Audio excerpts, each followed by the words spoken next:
Right, we should be live, and it feels weird to be streaming on a Wednesday because it's been a while.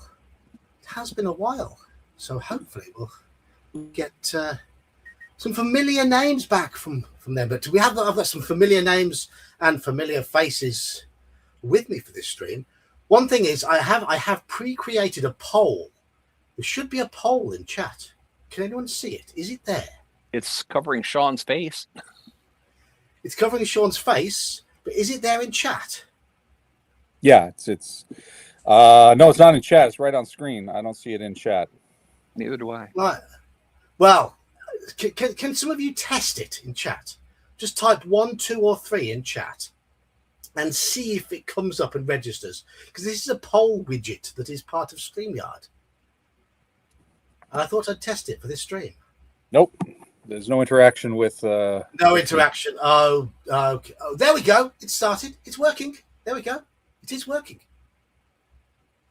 Oh, I see. So it doesn't show up in the YouTube chat, but when you put 1, 2, or 3, it does interact. Okay, yep. Interesting. So it'll stay there for a little while, covering a quarter of Sean's face. But how do I undo my vote? Because I just entered to test. I didn't even look at the options. Well, I don't know. I don't think you can undo your vote, but oh well. I guess Holmes gets the proxy vote. Can the stream see what they're voting for, or are they just randomly putting in 1, 2s, and 3s? It's covering my face. It's what if you look at the thing. Oh, okay. That shows up on YouTube. Yeah. All right. Okay. Yeah, best version of Basic. 1 Holmes, 2 Moldvay, 3 Menser. Of course, 3 solid versions of the game, and most of us started with Basic D&D. Yeah. I started with. You would be different, wouldn't you? My very first adventure that I went through was White Plume Mountain. So you started with D&D. Yeah, with a borrowed character. Right. But my first basic module was Lost City. My first set I got was around the time of my 12th birthday, and it would have been, I got the expert set and the red box Mensa set. So I had the Moldvay Cook expert set and the Beckme basic set. It didn't matter; they were completely compatible. Right. I had read one of them. One of my friends had, and I don't remember which one he had, on the school bus, and I read it on the way between school and my house because we were some of the last drop-offs, and I thought it was absolutely fantastic. So I asked my folks to get me that for Christmas, and my dad thought he was doing me this huge favor. Instead of getting me basic Dungeons and Dragons, he got me electronic Dungeons and Dragons because he thought that would just be steps and steps better, and it wasn't even really a good. I've still got it just for memory's sake, but it wasn't even that good of a tabletop game. Yeah. And it's definitely not D&D. Yeah. No. No. Yeah, Menser and Moldvay are basically 95% the same. There's a few tweaks, but Holmes is a departure. I think Holmes is closer to OD&D from what I understand. And of course, a lot of us will have gone basic D&D and then gone, advanced D&D. And quite a few of us have sort of drifted back towards the simplicity of basic in the form of OSE, which is, it's excellent. OSE is revised Moldvay, basically. And it's a great game. It's a great version. And I'm more than happy to be sat in the OSE bubble with my D&D at the moment, my regular D&D anyway. Yeah, no, I agree. OSE is a gold standard. Now that said, if all of my collection were wiped out and reacquiring everything, I would probably reacquire this, and this is what I'd run. I think it's a little more complete as a whole. And everything in one book, every single thing in one. Although with OSE Basic, you can get everything in one book as well. So 6 of 1 half. I'm glad to see lots of people in chat. Let's have a little hello to people who are in chat. Iman is in chat. He did come in, pop into the green room and say hello to us. We've got Andy, Hyrax, Michael Stronghold, General Nut. There we go. Razor Jackson. P. Scaglione. Oh, Skagdad. Yeah. Grumpeld Slan. There's Kieran. And Michael Stronghold's having a good chat there. So yeah, he didn't understand that Basic was fundamentally different than Advanced until Dungeon Tube was a thing. It was okay. It was officially a completely different line, but as we know, the core mechanics, the D20 to hit, the very compatible. Attack tables were so similar. XP for levels was very, very similar. And the modules were interchangeably compatible. Yep. Yeah. The monsters had a little bit less hit points, so sometimes you had to adjust that to make them still challenging. There were small adjustments, but they were cross compatible, which is good. Yep. Good. And basic. Going back to basics, to nick that phrase, is especially when running a game online, where you don't want rules just to become a bit of a chore. Basic is perfect for online D&D games. Absolutely perfect. Anyway, we are here to discuss modules. And I have done a little bit of preparation. Very, very cheap, lazy preparation. So let me just come on. Just get my share the screen up, entire screen, and you'll be seeing my entire screen too. There we go. So I'm just going to close the poll widget. Can I hide it? There we go. It's hidden. Right. You'll see there the pictures, the covers of all the basic series of modules. Yes, I know I haven't sized them all exactly the same size. Doesn't matter. Sue me. I know that might trigger a few of the most nerdy people. And now I've got 3 pictures here. First one, of course, is a picture of Yog-Sothoth from the AD&D Demigods. That is me. Then we have Mage pondering over what has happened to his soul. So very long ago. Yes. And at the bottom, we have a D&D troll. Neutral here. That is Halakar. Thank you, Mercurius. Thank you very much indeed. Kind as always. Axe is indeed... I've not played Axe, but I've talked to a lot of people who have, who swear by it. And it seems a very, very worthy game. I do have a Dan lurking in the background. Dan.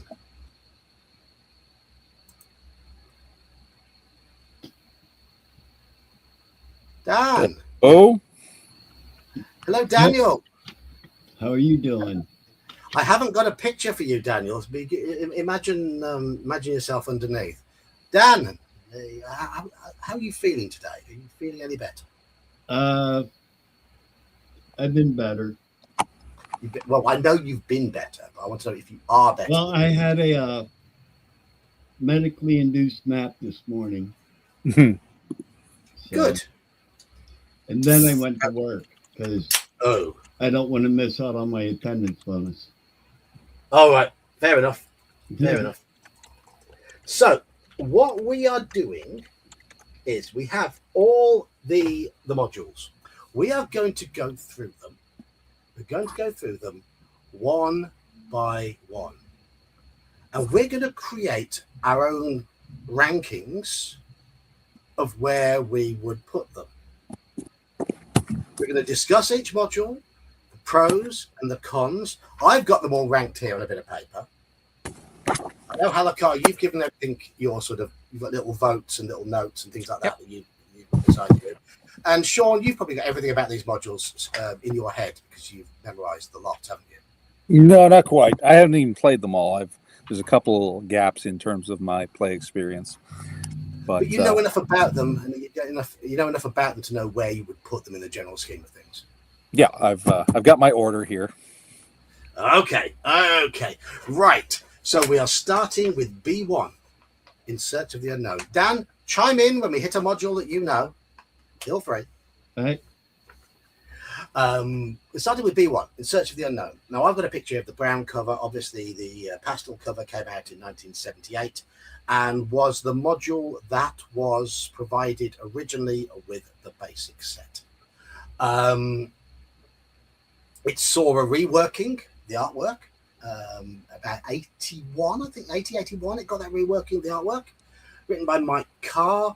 And it's the dungeon which gave you lots and lots of description, lots of detail, a twisting labyrinth, but it left the vast majority of the stocking to you. And the idea was you would roll or pick things from the tables and slap them in the rooms, and thus thereby create an adventure. Sadly, the two individuals talked about in the in all the lore and all the background never make an appearance, which is unfortunate. And I have my own feelings about it. I have done a short on this, but I'm going to go. I think we'll start with Sean, because you're prepping this and you've put it in a recent campaign and being interacted with as we speak in my recap. Yes, they've had a few incursions. Yes. What are we rating on there? Are we doing 1 to 5, 1 to 10? How you never say? You just said assemble our things in our order of preference. You didn't. I mean, a rating out of 10 is probably a good thing, but I think the order of preference thing. So what I'm going to do is I'm going to create a little order of preference thing next to all of our things on here. All right. Well, then I won't give an order of preference here right now. But yeah, B1. I mean, I got a soft spot for it. I think the biggest sin is it's overwritten. It's way overwritten. Like every room is a practical novel in terms of just minute description. They needed to tighten that up so that a DM could look at it at a glance and be able to pass information on. Otherwise, like having played it before, when I'm running through it, I'm like, okay, what am I missing? What am I missing? I got to make sure with players, because I don't know what order the players are going to go into the rooms. It's not a linear thing. Yes, we are. But as an adventure, it's a classic D&D adventure. It is a dungeon for you to go in and find loot. There's no story, there's no plot. It's big enough that it's an excavation. You've got to take several sessions to do it. You're not going to run it as a gauntlet. And I think that's good. And as a teaching module, it was a teaching module for me. Literally served the purpose as a 13-year-old when I got into D&D. It gave me the basics of, okay, here's some treasure, here's some monsters, figure out how you want to do it. And so it sort of got me into that frame of, okay, this is how I build a dungeon. So yeah, I think it's overall pretty good. It's not like you and I talked about this before. It doesn't have a lot of treasure. Even if you use every single scrap of treasure in the list of options, I think it recommends you don't. Your characters aren't getting levels. It's so minuscule. So I think they could have upped the treasure, and that's something the DM can easily do. It's okay. I use everything here. I'm gonna add more. And there are things like it happened in a game we just played. It's going to be in the review cap where they found one of the storerooms where there's a list of barrels, and you roll the die to see what's in any given barrel. And they found wine and ale. So it's like, all right, well, I rolled randomly to see if it was valuable. So that became a treasure that's not officially on the list. But they carted out all these barrels of fine wine and ale and got a good reward. So it's a good dungeon crawl. It's a good intro, especially for newer players as well. And it's easy enough that it's a good light introduction. Although it's deadly, you can still die. There's tricks and traps. But you can still get, you can start getting a feel for the game if you're a brand new player. But even if you're an experienced player, you still got to worry about it. And it's a great insert module. It's because it's nondescript. You can put it in any campaign, in any milieu. So those are its strengths. I think the biggest weakness is that it's way overwritten. Okay. What Agile Monk's counting something down there in chat. 3, 2, 1. What's the big reveal after 1? Or is he voting for all three box sets? He's voting. I have closed that poll though, so. He might be behind. He might be lagging. He might be catching up. Yep, that's true. Halakar, your view on B1? Okay, so in my review, I had, first of all, the cover art as a brand new player to Dungeons and Dragons, that would entice me to buy it. The front and the back cover were pretty good. It showed some good adventuring scenes. The internal art was also pretty good. It showed some good glimpses at adventuring. There was one that had a fighter bending bars. There was one that had a thief climbing the walls. There was one with a group falling in a pit trap. So the internal art was pretty good too. I like the maps. Some of them were a little bit busy, but they were pretty well drawn, weren't very confusing. The adventure itself, I noted that it's a fantastic teaching tool for the DM because it basically shows you how to those maps furnish a room. Now, since a lot of it is random rolls, it may not make sense in the end, but it gives you at least an idea. But because there's so much randomness, it actually has replayability. Not many other dungeons have that unless it's Descent to the Depths of the Earth. Same thing. There's a lot of random stuff that can happen, but most of them, once you've been through it, it can be a little difficult to do it again. I like the emphasis on exploration as opposed to just combat. Some of my memories from going through this as a player, I've never run it as a DM, but I've gone through it as a player, and then I own it myself. I was playing a paladin because we were using it with advanced D&D rules, and we got to room number 22, the garden room, and it talks about it being all overgrown. And there's one line in the description that says it's a fuzzy fairyland of the most forbidding sort. Well, my young paladin thought something with all this fairy magic in it has to have a magic item in there. So I dug down to the floor, which the DM said was 3 feet deep. I dug that entire room 3 feet deep to try to find the magic I knew was in there, and there wasn't a blessed thing. Oh. But we had a lot of fun as that group going through that adventure because it was the first time for all of us. None of us had been through that one before, so just that sense of excitement we got with the exploration. I've got good memories of this one, so I would I just did my rating is good, average, and poor, and I gave this one a good. Just okay. from the memories and the teaching tool for DMs. Now, Dan, I know you haven't played as many of the B modules. Have you played B1? No, I do not believe I ever have. Okay, no worries. We'll go to me then. Right.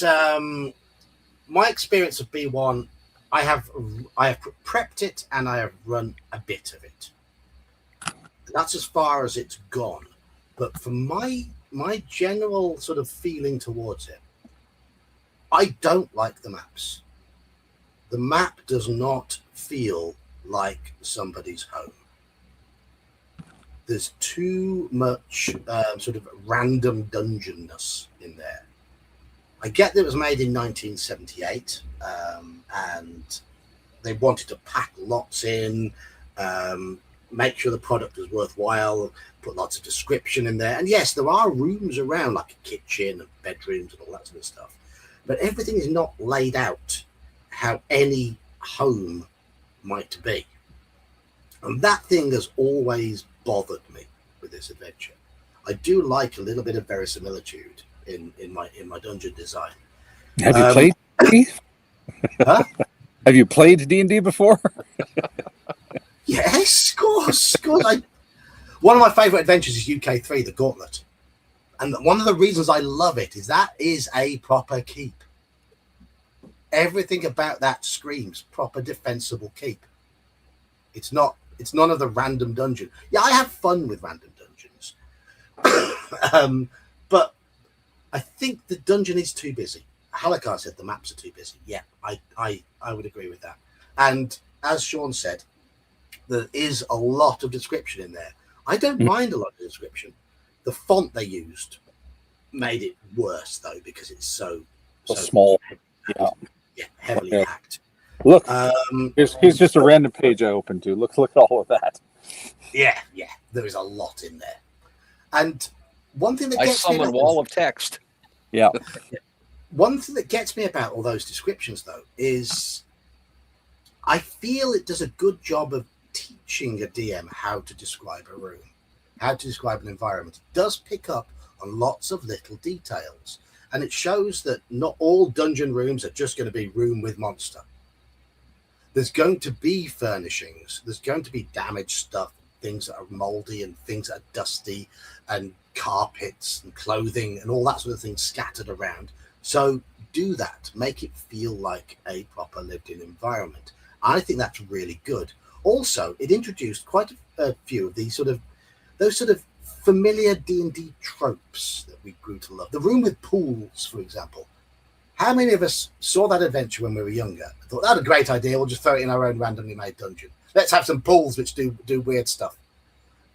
A lot of us did.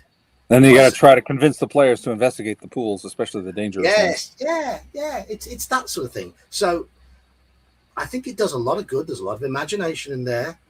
I worked out, I was talking to Sean, as I mentioned, about to the XP Awards. I worked out that if you follow the XP Awards as instructed in the module, there is, on average, less than 5,000 experience points in the entire adventure.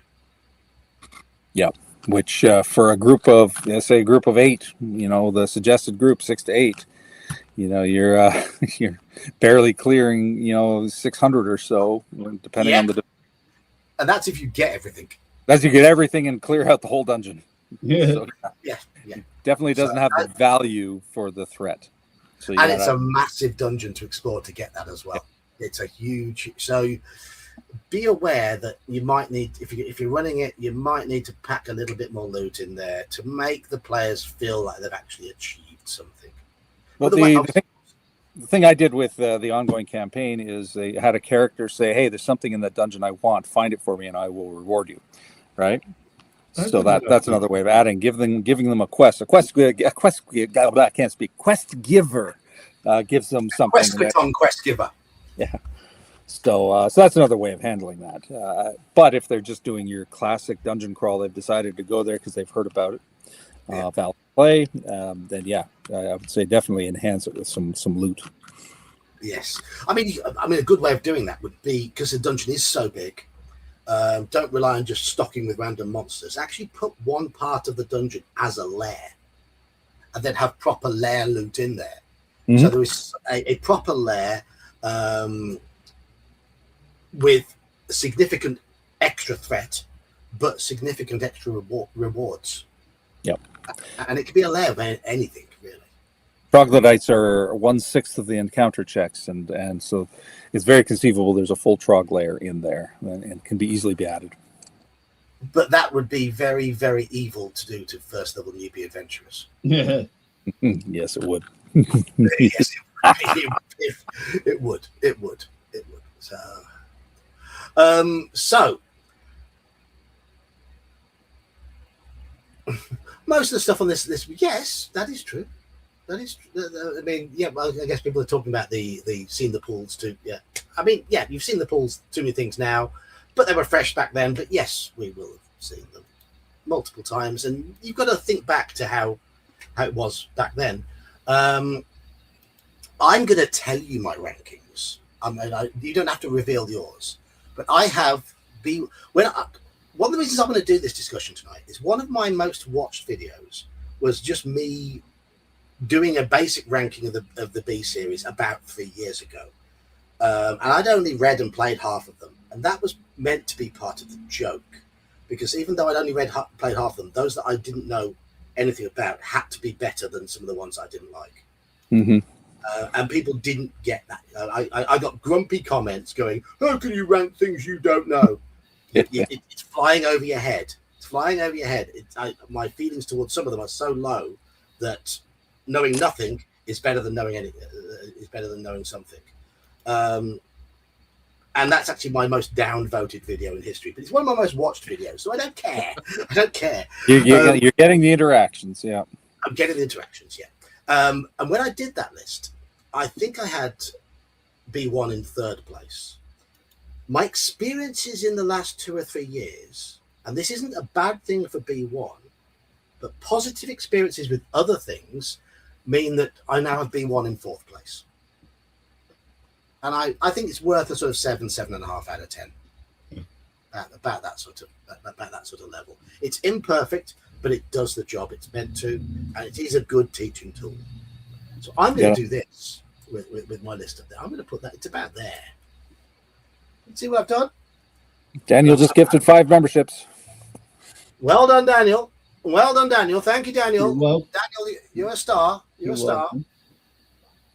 As I said, Daniel, when we get to a module that you know something about, do chime in. Do chime in. But thank you, Daniel. That's really, really generous of you. Right. Of course, the next one along is B2, the Keep on the Borderlands. Now, I originally had this in 4th place on my my ranking several years ago. Once again, we're going to go to. Actually, no. Size matters. Size matters. Yeah, I have it on print on demand. I have it too. So there you go. There you go. I've got it on basic print on demand. Right. So let's go to Halakar first with B2. What's your experience with B2, and what do you think of it? A lot of experience with B2. I've run that and gone through it as a player. Now that's one I don't have. One of the original prints of it. I've got the one that came out in the 25th anniversary silver box set, and then I've got the great big thick one they did, but I don't have, for some reason, I don't know why, I don't have that one. But anyways, lots of experience. Let's see. Gary Gygax wrote it, so, A+ already.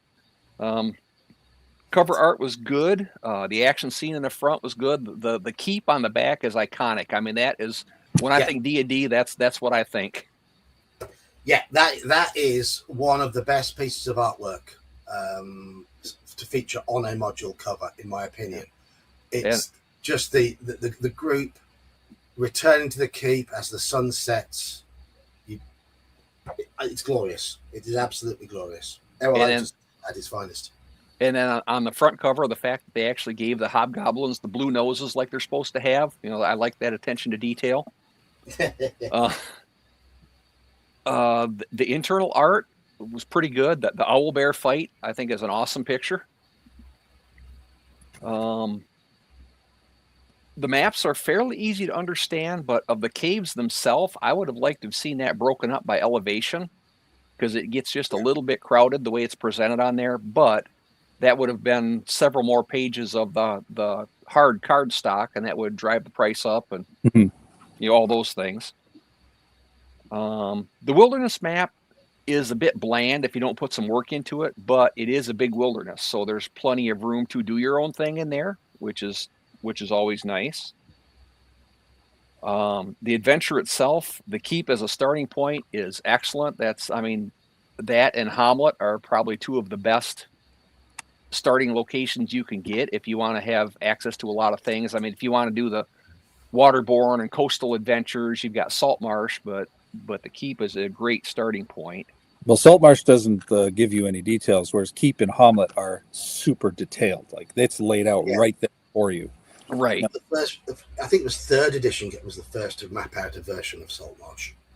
See, I did that for my group right from the beginning, so I guess I'm used to always thinking of Saltmarsh as having a town there. Yeah, you have to do it yourself, but they do suggest building the town, right? Yeah, because I named the barmaid, who was a flirt, after the girl that had just dumped one of our players, just to rub that in every time. As we do, because we have right. Halakar don't change. B2 has all the reference charts in it, right in it, which makes it easy for the DM. You're not switching back and forth between books. That can be really helpful. There's a potential for politics once you get to the caves, but it's almost entirely combat. And the Caves of Chaos themselves are what really drags it down for me, because it's just a monster hotel. There's no real rhyme or reason why all these creatures would be living that close to each other and somebody wouldn't be eating all the little ones or whatever. I mean, that, again, at 15 years old, that's okay. That meant I got to roll a lot more dice. Yeah. But overall, I can't give it the highest rankings just because of that monster hotel design. Now, I've got some interesting memories of it. One of the funniest things that happened to me in gaming, we're going through, and I had been through it several times already, but I was just I think I was playing a fighter or a cleric, something like that, and there was a paladin in our group, and we had just fought something that pretty much kicked our butt. One of the players was unconscious. So the paladin says, well, I must save him. We must take him back. So he throws this guy over his shoulder, and we're running out of the dungeon, and his movement rate is 6 at that point. And whatever is chasing us is catching up, getting closer and closer. And the DM is like, you can hear their feet getting closer. You can hear the heavy breathing.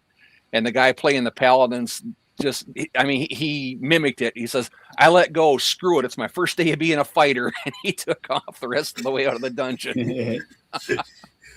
Yeah, you don't have to be faster than the monster. You just have to be faster than the slowest member of the party, who is usually the dwarf. And then another time, we were getting just dogpiled, but I think it was orcs. And we had the stereotypical killer DM. He used the critical hits and bad misses out of the Dragon magazine, but every 20 was a critical and everyone was a miss. It wasn't having to roll a second time to see if it was within, if you still hit again, all that. And they were getting a lot of critical hits, and the party was down to my character and one other. And it's like, wait a minute now, if they're getting criticals every time they roll a 20, they should be getting a fumble every time they roll a 1. And we argued that a little bit, and he said, well, okay. And next thing you know, it was the females and the child orcs that were still fighting us. Well, all of a sudden, these female orcs start beating the heck out of each other because they're rolling more fumbles than they are successful hits. And it's like, yeah, see, that's the way it's supposed to be. But that to me is a perfect example of why I don't particularly like a lot of those fumble and critical hit tables in systems that aren't designed for them. Because in the hands of the wrong DM, you could just throw the game completely out. Well, and that's the way that particular DM was. I mean, he's one of my best friends. I love him, but man, you came out of one of his sessions feeling like you went through basic training because you had to learn every trick in the book in order to survive. Hello, L Jimmy-san. L was back. Oh no, it's not L. L Jimmy-san. But my overall ranking, I gave that an average, unless the DM puts in a lot of extra work. Because to me, there needed to be some rationale of why things were the way they were. And then like what Sean has done in the review caps, there's so much emphasis on what happens between the keep and the caves, where you run into and I might be confusing which ones it was, but you have 2 random encounters with cockatrice. So then they decide to go look for them and they find a cave of them. And, that is what would give it a better rating from me. But just the way it sits right flat out of the box, I got to give it just an average. No, okay. And I hate saying that about anything that Gygax wrote. No problem. So, Dan, I know you've prepped some of B2, so give us your thoughts on this one. I know it's one of the ones I hate to ride on Alcar's coattails, but I pretty much agree with everything you said.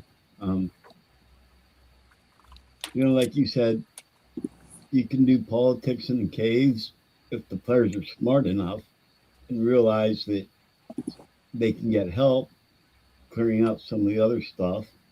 Other than that, it's a monster mash. The only thing I do have to say is the reason they're all there is because of the temple. Yes. It does give the DM a lot of room to improve on the keep if you want to, but there's enough detail that you don't have to if you want to be lazy. You know what I mean? Yeah, I'll come to that when I come to my point. I agree, yeah. And as a DM, you can kind of railroad, even though it's a sandbox, you can kind of railroad the adventure if you want to. Like if you don't think they can handle the hermit to steer him to the kobold cave, or maybe you send him into the swamp. You know, Yeah, that's if you're particularly evil. but other than that, I agree with Halcard. It's one of my favorite modules ever, though. So, well, you are both entitled to be wrong. You know. Yes, but Sean, I have left you third here because I know this might take up half the stream. But off you go. Start opining on B2. Well, no, I love it. It's top tier for me because, and your criticisms are the reasons. It's a blank slate. You know, what is the reason that all the tribes are at the Caves of Chaos? Well, that's for you to insert. That's your job. Make sense of it, and then you can cater it to your campaign and all that. But as a basic module and as a setting module, it's great because it gives you that detailed setting. I know General Nut said he didn't like it because the characters weren't named. That's another blank slate. You can flavor it to yourself. It requires a little extra work, but that's the strength. You've got a sandbox setting with a base of operations. It's classic D&D, where you can go out as players. The players are in full control, assuming your DM isn't railroading. It's like, all right, you know, here's the region. What do you want to do? So it's really the baseline of great sandbox West Marches style D&D, and you can expand from there. It's a keep on the frontier. So you know, it's like, all right, so if you've got a hex map, you put the keep in the hex map, and then you have a whole blank slate for beyond that. So it's everything you want to build your campaign from the ground up without giving you too much detail to guide it. So for that reason, that's why I rank it high. And yeah, and the biggest sin I would say for this one is if you look at the opening couple of pages, it's rulebook stuff that should be in the DMG. How to play the game, what armor class means, how to roll the hit, how to divide a treasure. All that should have been exercised, so the module could have made more space for more adventure locations. So for me, that's sort of the sin of the module. But the way it plays is exactly, at least what I look for out of a D&D game. You got your setting, you've got the layer there, the Caves of Chaos, which can be a grind where you go in and fight, or it can be a political game. You go in and you negotiate, you talk. So, you know, that's the strength of the system. Okay. That's all. It's nice to see new people popping in. Sturgino, I hope we don't scare you off. This is what my channel was originally created for. My intense nerdiness and love for role-playing games. It's been a while. I know I sit there on a Thursday night and drive cars against you, Sturgino, and you normally beat me. But I don't know if you're a role-playing game fan, but that's what we're talking about tonight. But Sturgino is one of my racing buddies. So okay. Hello. I had my game on Saturday, and I invited my whole group to be here. I don't know if any of them have shown up or will show up or not, but it'd be kind of nice to see some of them in there too. Well, we'll maybe get some more followers. Yeah, I put a note on my community post that I'd be doing this, so hopefully we get some of my people over too. Excellent.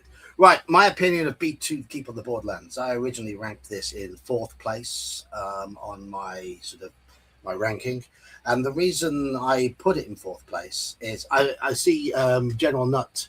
Hello, Mr. Baker. Yes, indeed, an old school midweek stream. I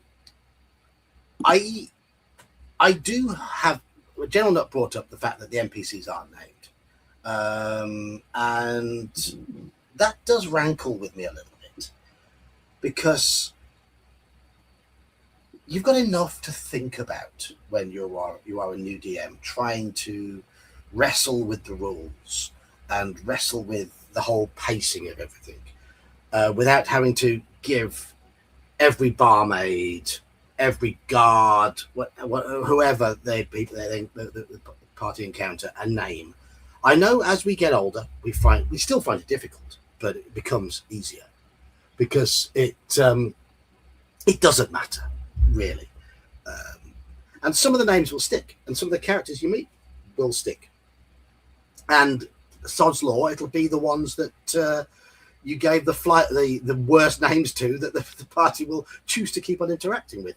But the fact that it doesn't have to me, B2 lacks flavor. Flavor gained by names, plot hooks, that sort of thing. But having said that, it is a sandbox. It's meant to be built upon. I have issues with it being a free module with the basic set, because I don't believe it's a good module in the hands of an inexperienced DM. The inexperienced DM will just turn into a complete slog. So yeah, I agree that it's not something. Yeah, a brand new DM shouldn't be running B2. Get a few games under your belt, or understand the purpose of the sandbox. Exactly. A lot of new DMs are going to sit down and they want to play the story, so they're going to write the story and all that. We've all been through that. Whereas, and it's listed as an introductory module, which is kind of funny, but it does at least too hard. Well, from a play standpoint, it's too hard, but it does give you the step-by-step, like the guidance. So if you read through it, it'll give you some guidance. But in practice, running a sandbox, you want a few games under your belt in order to really make it sing. But if you know how to make it sing, one does introductory. It truly sings. This is you can get a lot of mileage out of a scenario-based game like this. So, and that's why I love it. I love when there's a fleshed out setting, and then everything else is your world. One thing that helped me a lot. I mean, first time I ran it, I was 13. But then when I was around 20, 22, I ran it again, but I had a supplement called the Red Dragon Inn. No, it was Shady Dragon Inn. Shady Dragon Inn, yeah. It was a bunch of pre-made NPCs. So that made it so much easier, because that gave you plot hooks. And if you wanted the players, like if you knew they weren't ready to do something, that NPC, they could hire them and lead them somewhere else, so that you didn't have a TPK. Know what I mean? Yeah. I mean, that's why supplements like the Shady. I thought Shady Dragon Inn was fairly weak supplement, but I can see it being very useful for the purpose of. It's sort of a Rogues Gallery light for big. Yeah, it was. Yeah. But I'm going to come to why my opinion in recent years has changed a little on Keep on the Borderlands. Now, I have none of the nostalgia for it that a lot of people do, because I started with the Mensa set, which didn't come with a module. Loads of people started with the Moldvay set, and most of those came with Keep of the Borderlands as the module. So people will be like, it's the greatest module because it was the first. First module I owned was X1, Isle of Dread, because it came in my expert set. But I have now played a number of sessions with a very experienced DM running Keep of the Borderlands, and he is currently sat 2 places below me on this on this list.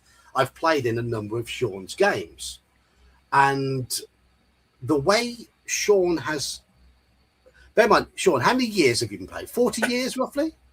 I'm 40 years in, 4 decades. But it's taken 40 years of experience to get the module singing to that level. But he has got it singing. Well, it's not that I played it every year. Like I went the last time I ran this prior to my current run through was 15 years ago, right? But I mean, playing games for that long. Oh, playing games in general, yeah. Yes, yeah. And it's got that much experience to make it sing. That's why I don't think it's a really good, Slan said, it's not a good module for beginning DMs. But for an experienced DM, as a resource, as a building block for a campaign, it's bloody marvelous. And what Sean's done with it is fantastic. If you haven't seen his video series, you'll see exactly how much mileage he's got out of it. It doesn't matter so much that it is a menagerie. Everything is too packed in. The map is horrible. I hate that map. It's awful. But in the hands of the right DM, it works. And that's why I've now moved it up in terms of my own personal ranking into 3rd place. Well, this one's top for me, so you can go put it in 1st place for me of this model. I'll put this one. This is your number 1. Okay. So I'll put this one. Let's put this a number 1 there next to Sean. And yes, there are probably better written modules and better presented, but it's I put it number 1 mainly because of the experience it yields, right? Okay. The overall experience that it provides when all is said and done. Okay, no problem. Halakar, let us know when we get to your number 1, and I'll start your list off there as well. Okay. Right, next one. An infamous module, B3, famously originally written by Gene Wells. Sadly, I don't have the orange cover. It's only the green one. No, I don't know. They had it. Wizards of the Coast had it as a free PDF many, many years ago. I've only got it on PDF nowadays. Yeah, and I've got both on PDF. There's the illustration that got it banned. Allegedly. I can't see it. Yeah. Oh, yeah. Weird glare. Here's the thing. With that whole. I saw Tenkar's Tavern talking about the illustration and stuff. If the product was held in high regard, surely they would have recalled it, redid the illustrations that caused the problems, and simply reissued it. But no, it was recalled, gutted, rewritten. Very little of the original module remained. The map is almost the same, but the actual contents are very different. Right. I think there was more to it than the fact that the illustrations caused problems. I think, and I firmly believe, it's the original quality of the product. I saw a pretty lengthy video about it, and I don't remember who it was. If it was Seth Sirkowski or Professor DM, one of them did a pretty in-depth thing about it, and they explored a lot of sides. But I know that was with the whole Satanic Panic crew. That was one of the big things, is that the illusion of the woman getting tortured, but you know it doesn't say. Well, actually, it does say something about Decapus Lair, but since it doesn't flat out say it's an illusion, oh my gosh, that's almost as bad as the picture of the succubus in the monster manual. I personally think that Gene Wells just didn't get the memo, and they panicked, and that's my general opinion of it. So what we're going to be looking at here is the Tom Moldvay version, rewritten in a hurry and put out. Fantastic cover artwork, one of Errol Otus's greatest pieces. I do need to zoom in on the Keep of the Borderlands. I'm not a big fan of the front cover of the Keep of the Borderlands, to be honest. I do like the blue noses, as Halakar mentioned, but I wasn't a big fan of Jim Rosloff. The rear cover art was fabulous, though. But instead, we're going to have a little look. Oh, I'm moving that. I'm moving my stuff around. This is what I'm like on a Saturday night when I'm trying to win the games. There we go. That artwork is magnificent. The monstrous Decapus. Yes. It's superb. Absolutely superb. One of the best. I actually like the one on the back cover too, with the specter or spirit or whatever. I thought that was. It's all right.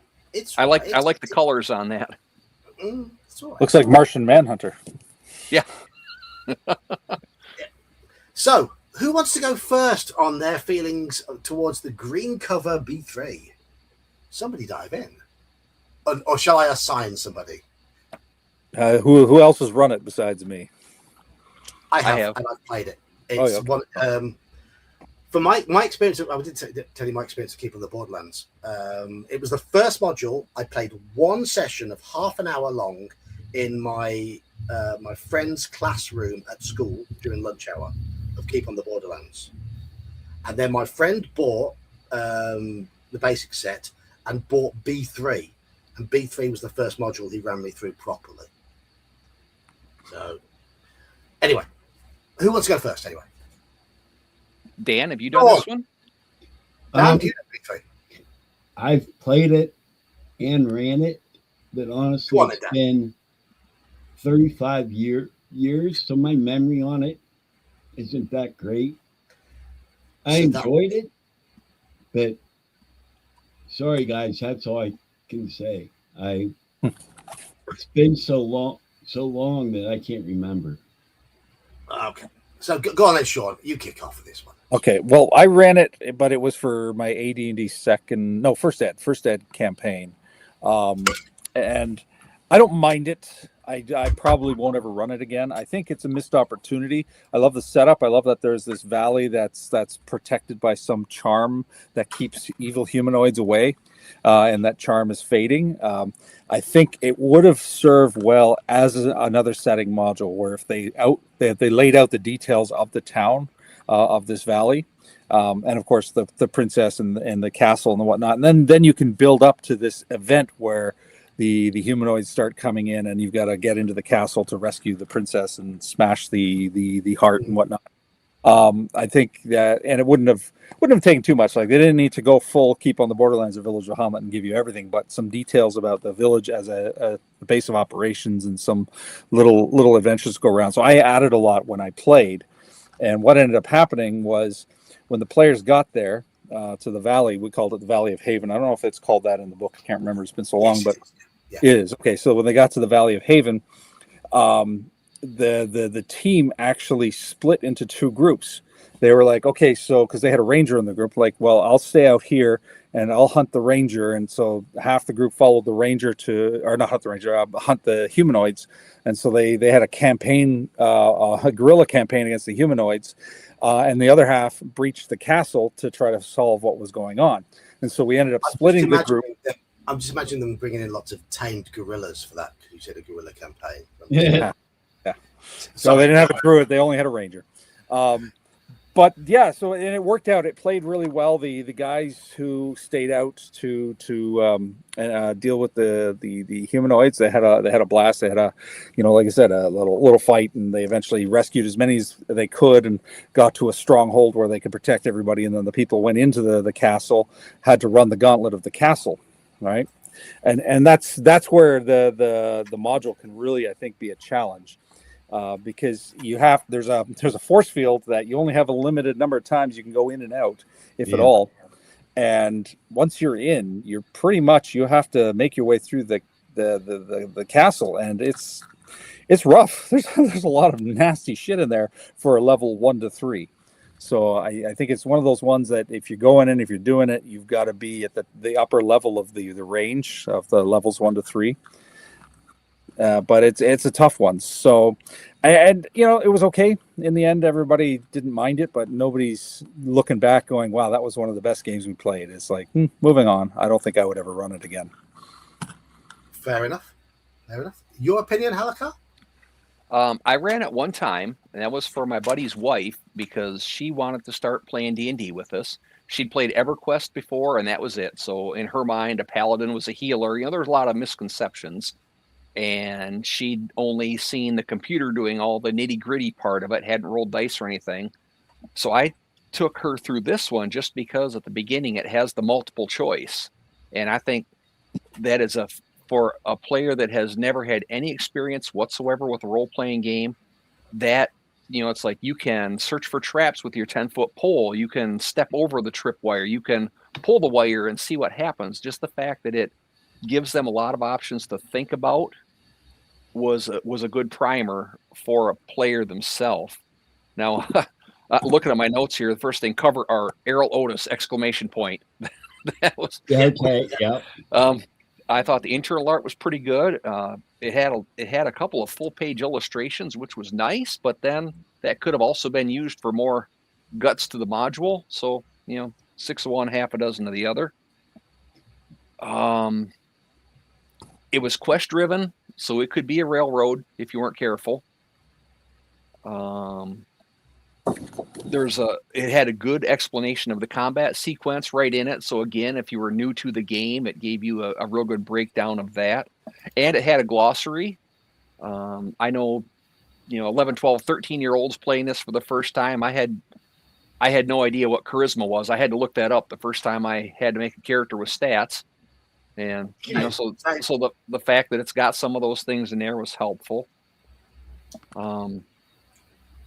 There's a good lesson about being just looting everything, because if you do, you lose a lot of grace with the princess when you finally succeed in the module. So there was that teaching tool as well. I overall I'd say it's I ranked it as good, but only one time for a brand new player. After that, it's like, yeah, I know I can do these things. I know I have these options, and it's someone who's played D&D before, I think, would probably be kind of bored with it. I can't say I disagree there. As I say, it was the first module I played properly, and my friend ran me through it several times. I did quite like the choose your own adventure approach at the start, as a way of introducing the adventure. It wasn't done particularly brilliantly, but it was. You could see why they brought that into the Mensa Red Box set as a choose your own adventure mini dungeon at the beginning with your first character. That sort of thing does teach people the basics of the game. Look for traps. Do you attack? That sort of thing. Oh, by the way, I will be putting little polls up during this stream. Occasional little votes. The idea is, if you see a poll pop up, if you type 1 or 2 or 3 or 4, whatever the option is in chat, it will register your votes. So that just keeps chat on their toes. Hello, Snoll. Yeah, I mean, Sean's currently added it in his current campaign, B1. We've already discussed it. And we were generally positive about it. Now, my opinion with B3, I loved it when I was 12 or 13 because D&D was new to me, completely new. I recently ran it, and it was so. And reading through it, I don't like the fact that the palace map is nothing like a palace. I think the internal art is drivel. I don't like the fact that the same monster is rarely used twice. It's just a showcase for all the monsters in the basic set, basically. It's just a complete menagerie. I do like the fact that there are a number of different ways to get to the objective. The whole sort of fairy tale feel. The whole fairy tale vibe is true to the idea that basic D&D was being pushed as sort of like a younger introduction to the game, and of course fairy tales would appeal to the Dragon Rider marrying the princess at the end is very thematic. Yeah, there is a bit of darkness to that fairy tale, though, and proper fairy tales had a bit of darkness to them. So it's got that. The vibe is good. I think Tom Moldvay was stuck between a bit of a rock and a hard place, having to write it in he had about 2 weeks to write it, something ridiculous like that. Completely rewrite it. But for me, as a seasoned gamer, it falls flat because it is just a explore a dungeon, find the loot, fight random monsters, some of which have some connection to the dungeon, most of which don't. It's very hard for first level characters. It's in fact utterly lethal. And, and experienced players as well will fall to it. Well, there is the issue that played as written, you can't leave the dungeon till you fix the quest. How is a first level party supposed to survive that entire dungeon when there are wights, lycanthropes, there's rooms with 6-7 zombies, big gangs of marauding orcs, those sort of things, and the party don't really have a chance to hole up and rest properly, and they don't have a chance to leave the dungeon. So let me share my AD&D run through. They weren't first level. They were ranging from 3rd to 5th level. And the ones who went into the dungeon, like they were all, I think they had a 5th level warrior, they had a 6th level thief, a 5th level mage. The mage got turned to stone by a Medusa that randomly appeared. The thief got poisoned, and it wasn't lethal, but he was still out of commission. It ended up being the dwarven warrior down to his last hit point, who figured out how to smash the curse. But it was almost a TPK, and this was AD&D characters leveled beyond the scope of the dungeon's suggestion. And AD&D characters are tougher than basic D&D characters. Yeah. So yeah, I think that says it all. Good charisma, that might do it. But how many of us, when we were kids, really knew how to employ those reaction roll tables and make most of them? I know it's no excuse, but we weren't very good at that. So for me, I actually have B3 in 7th place. So I'm going to push it over here somewhere. 7th place out of all the various options, because it's just so very average, and there's nothing about it that makes, apart from that nostalgia of it being my first time and all of that. I won't go into any more details on that, but it's just nostalgia that makes me feel fondly about it. There's nothing really in there to make me go, yeah, I want to run it. Right. B4, The Lost City. This is the one that I've never run or played, so I have 0 experience. You've never run or played The Lost City? No. Nope. Okay. That I haven't gotten to. Halakar, let's go to you then. That's my favorite. That's my number 1. Okay, so the notes I have, the cover art, very evocative. It would make me pick it up off the shelf if I saw it at the store. Mm-hmm.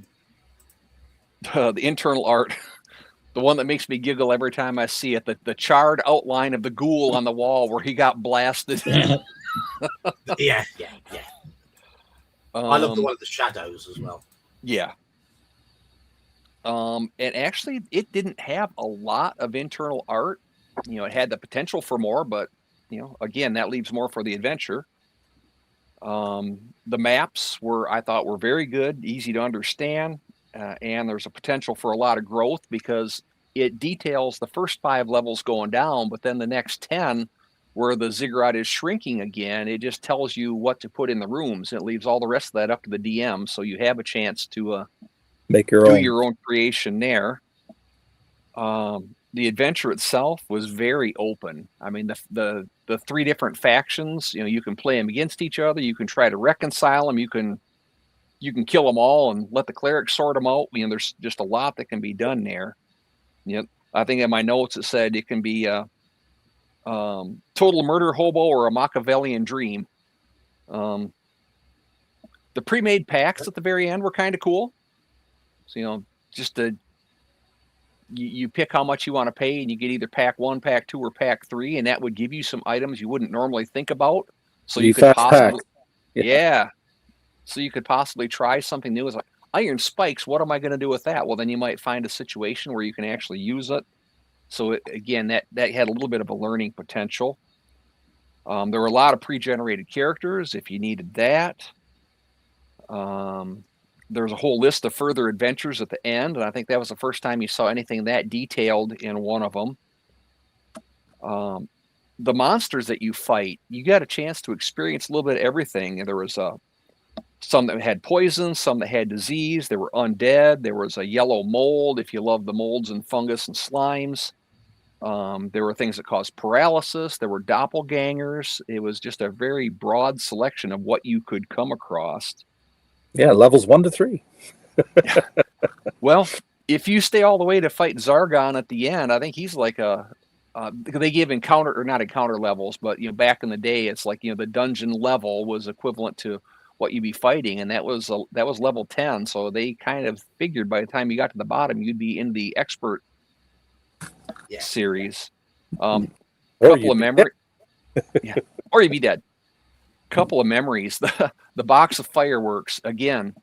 15, 16-year-old kid. We found a couple of, I don't know what they were, that were some type of little fairy things. And anyways, they left, and we got a big box of fireworks. And yeah, we torched off something into every room before we went in, just to do our thing. Another room, there was a pile of treasure, and there were 2 big snakes on top of it. And my buddy Matt, we open up the door, and the DM says, "There's a pile of treasure, but there's 2 huge snakes sitting atop of it." And Matt was playing a dwarf. He says, "I take my axe and I run in there and I kick some ass." It's okay. There's one for that. Yeah, puns. Just 2 points for that pun.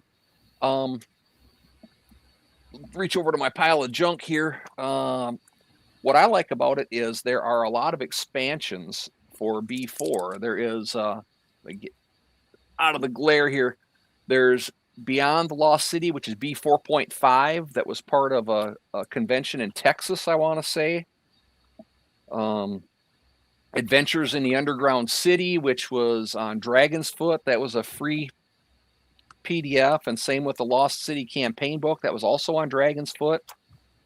When my current group finishes the campaign we're in, that's going to be the next thing. We're going to start all over.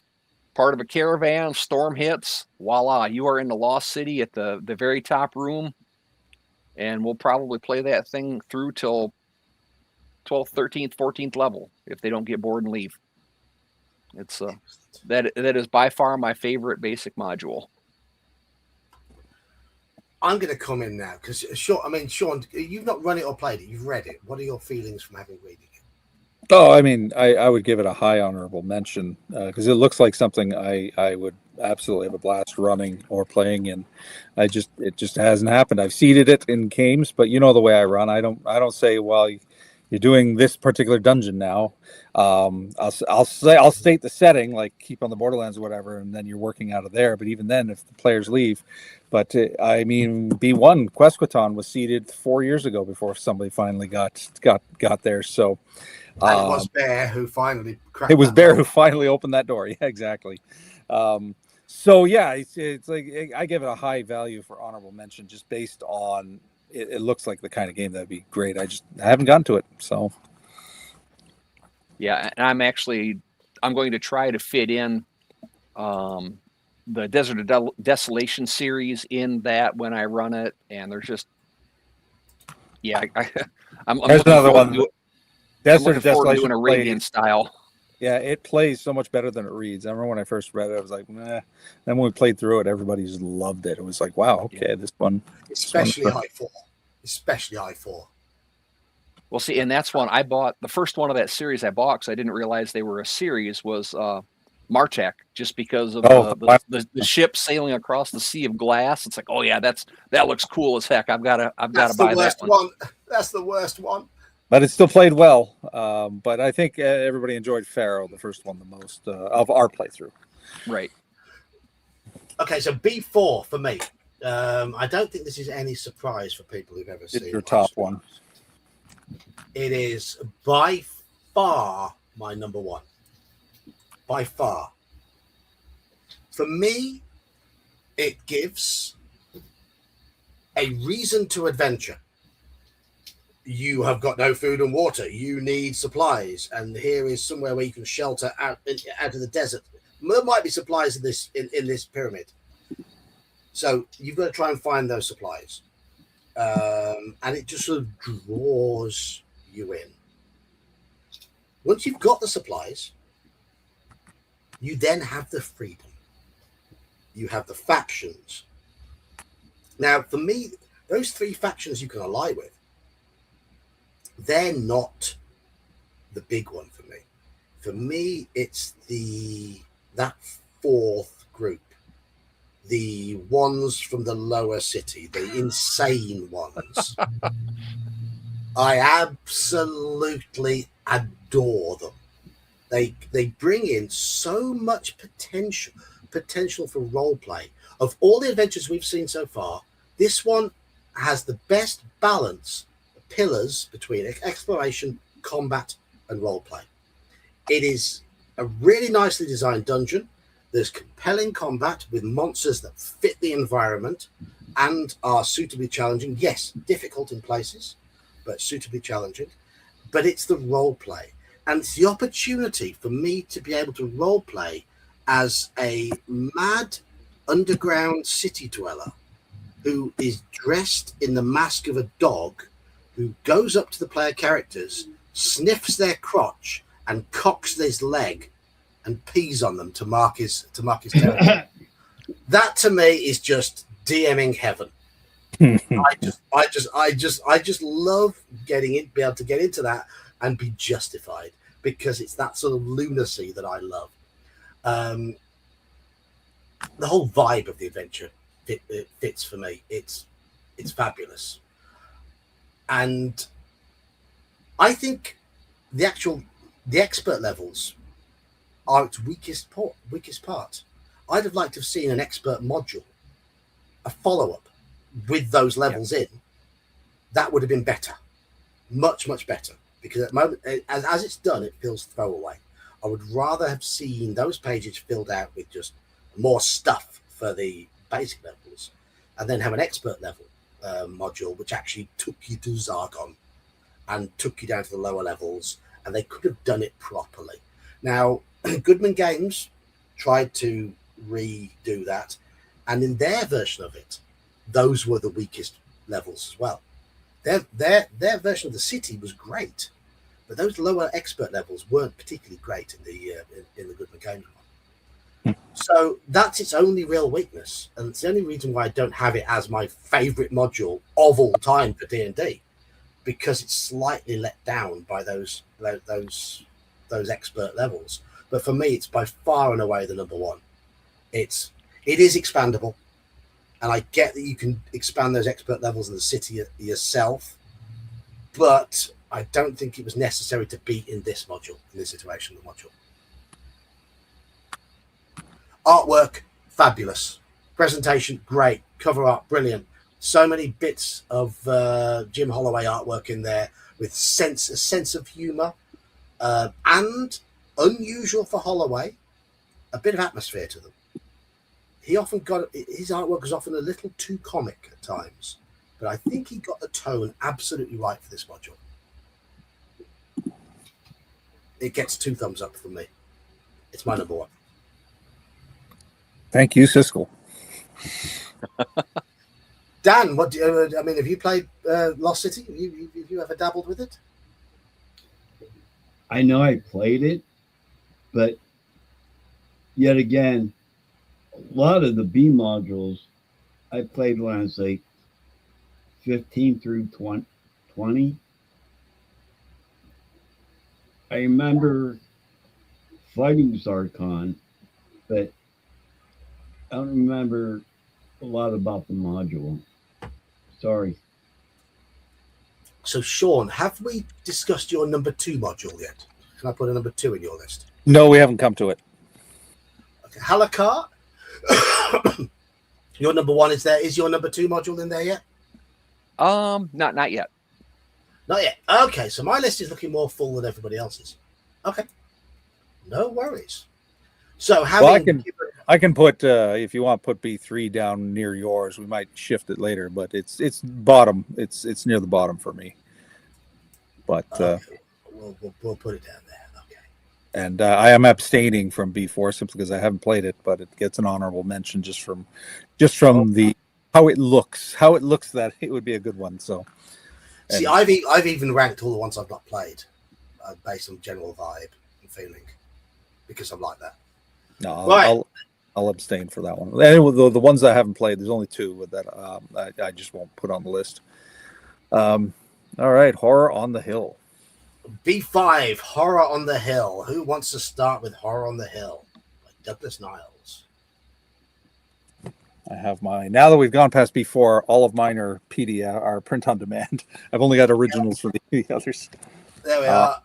So Horror on the Hill, I'll tell you right now, from this selection will be my second. And it may not be the best, but it does it along the lines of B2. It gives me the experience I'm looking for. It's kind of a discount Keep on the Borderlands. but it encompasses the same idea. You've got a fort as a base of operations and a vast wilderness to explore. The dungeon has a dragon. All right, it's in the name, Dungeons and Dragons. We got to have a dragon. But it provides you, if you flesh out the Fort Guido, I think it's called, you can give yourself pretty much the same kind of sandbox West Marches style experience as Keep on the Borderlands, and it plays pretty well. The 2 times I've run it, nobody was able to complete it, but everybody had a good time with it. So it's definitely one. It's definitely one I would run again. So, and I've even seeded it into my Keep on the Borderlands campaign. Fort Guido has been mentioned as being about a week away from the B2 area. Nobody's gone there yet. That's the only difference. Oh my God, that's. No, I can't be the only one that had the leader of Fort Guido as being the killer pimp. I just can't be. So Dan, have you got any experience with B5? Okay, I just want to say, I didn't say, oh my God, is it insult?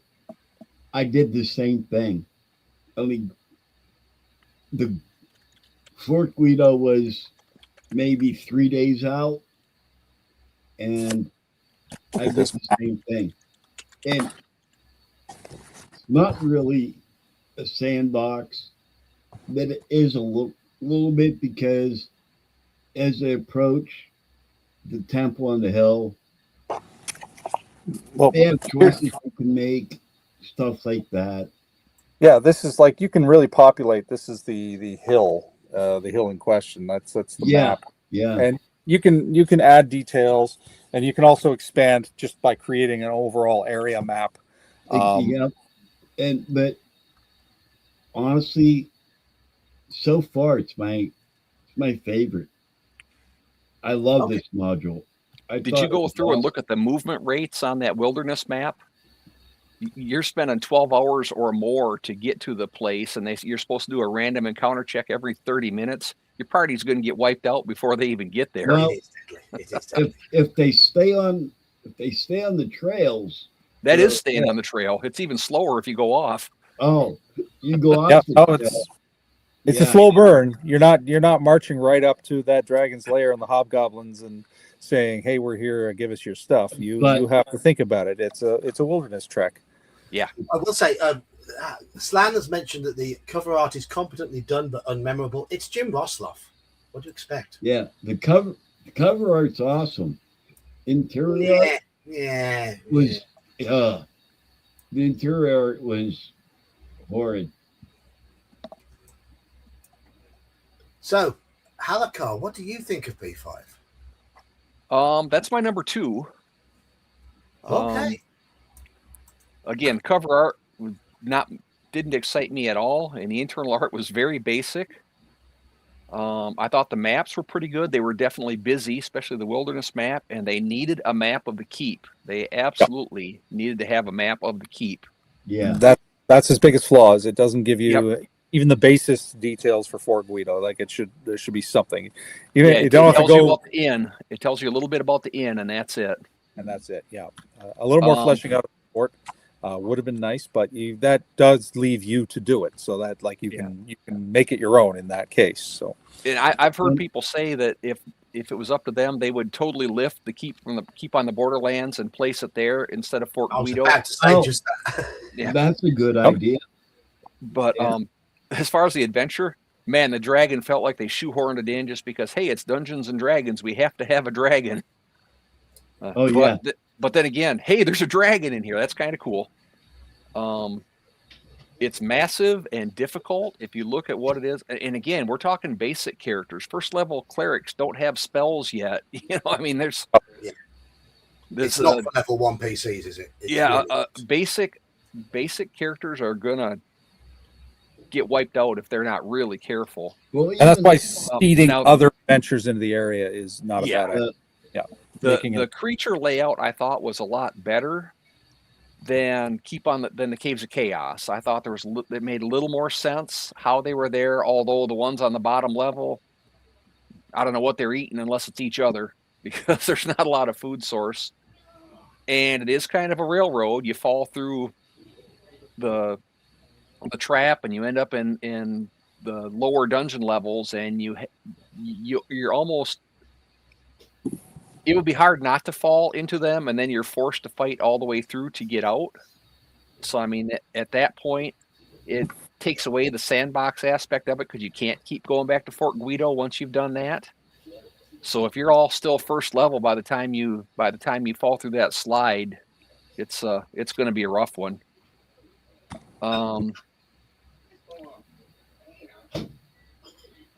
If it had a better keep at the beginning, it would be so much better. But I like the fact that the dungeon makes more sense, and with a little bit of work, and again, by a little bit of work, I mean clipping and pasting the keep from Keep on the Borderlands into it. I think it's solid. I've never run Horror on the Hill, but I did play it, and my character was a first level magic user. And my character died when we got to the dungeon. We were a small party, and we were utterly ill-equipped to go in there. Completely, utterly ill-equipped. I don't know if it was fun. I enjoyed the wilderness section. I thought the wilderness. I've since gone back and read the wilderness section. I think there's some really inventive encounters in there, and I agree with the keep section, not the keep, the dungeon section, being pretty well designed, and the addition of a dragon. It's not for first level characters. I will say now, putting first level characters on the cover was a bit of a crime, because this is a hard module. Yep. And it's not for beginners. I don't think it's for beginning DMs either. But none of these have been. None of these are. No. Except for B1. One thing I forgot. B4 are not too bad for beginning DMs. That fountain they had at the temple, I thought was cool, but for a new player, that could ruin their character or overpower them.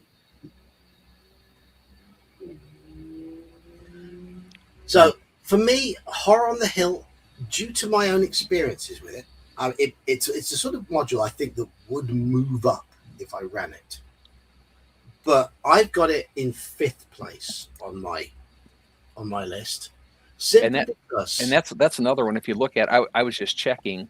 It says for 5 to 10 characters of first to third level. So 5 first level characters, there's no way. But if you've got 10 of them with a couple seconds and thirds mixed in there, I could see a non-TPK. Yeah, I think so. 7 or 8 second level characters, or a group of a typical party. I mean, we tend to get 4 or 5 players most commonly. Yeah. 4 or 5 players with second and third level characters and a bunch of first level henchmen. Yeah, I think you're okay. I think you're okay with that. So I've got it in 5th place simply because I don't have the DMing experience of it to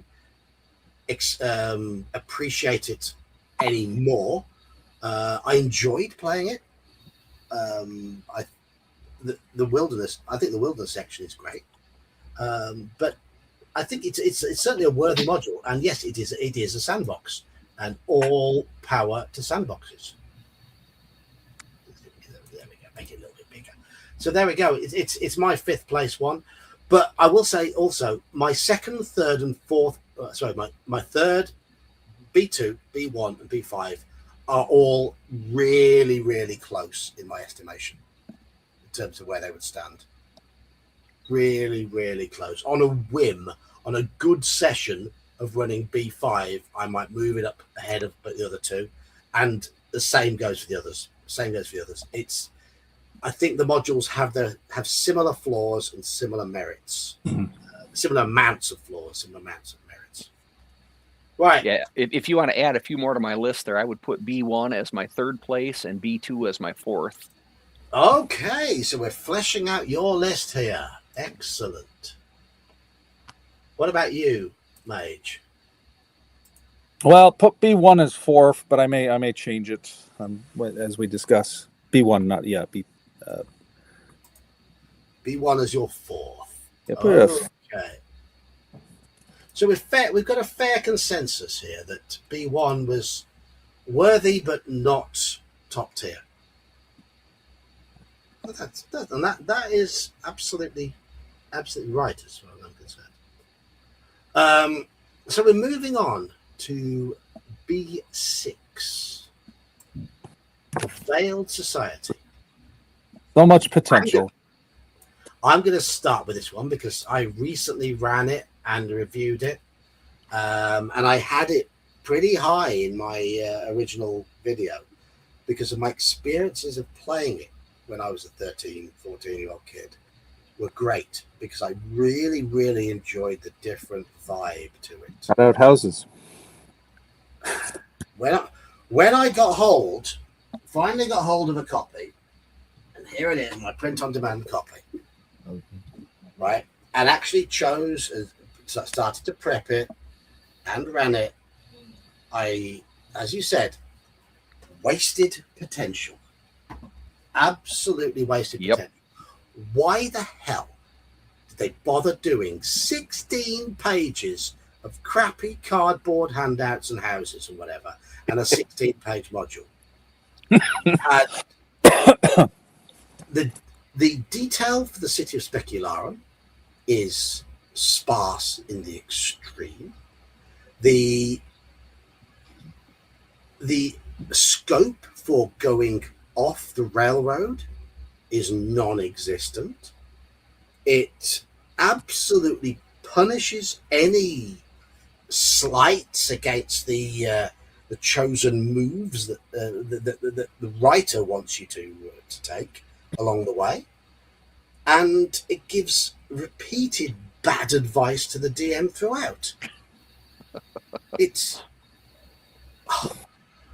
I was looking back at it thinking I should enjoy running this because my nostalgia is I love the idea of playing a murder mystery D&D game, but we didn't get very far, and I think my DM was just running it as a sort of explore, kill the monsters, but I still enjoyed the vibe when I was 13.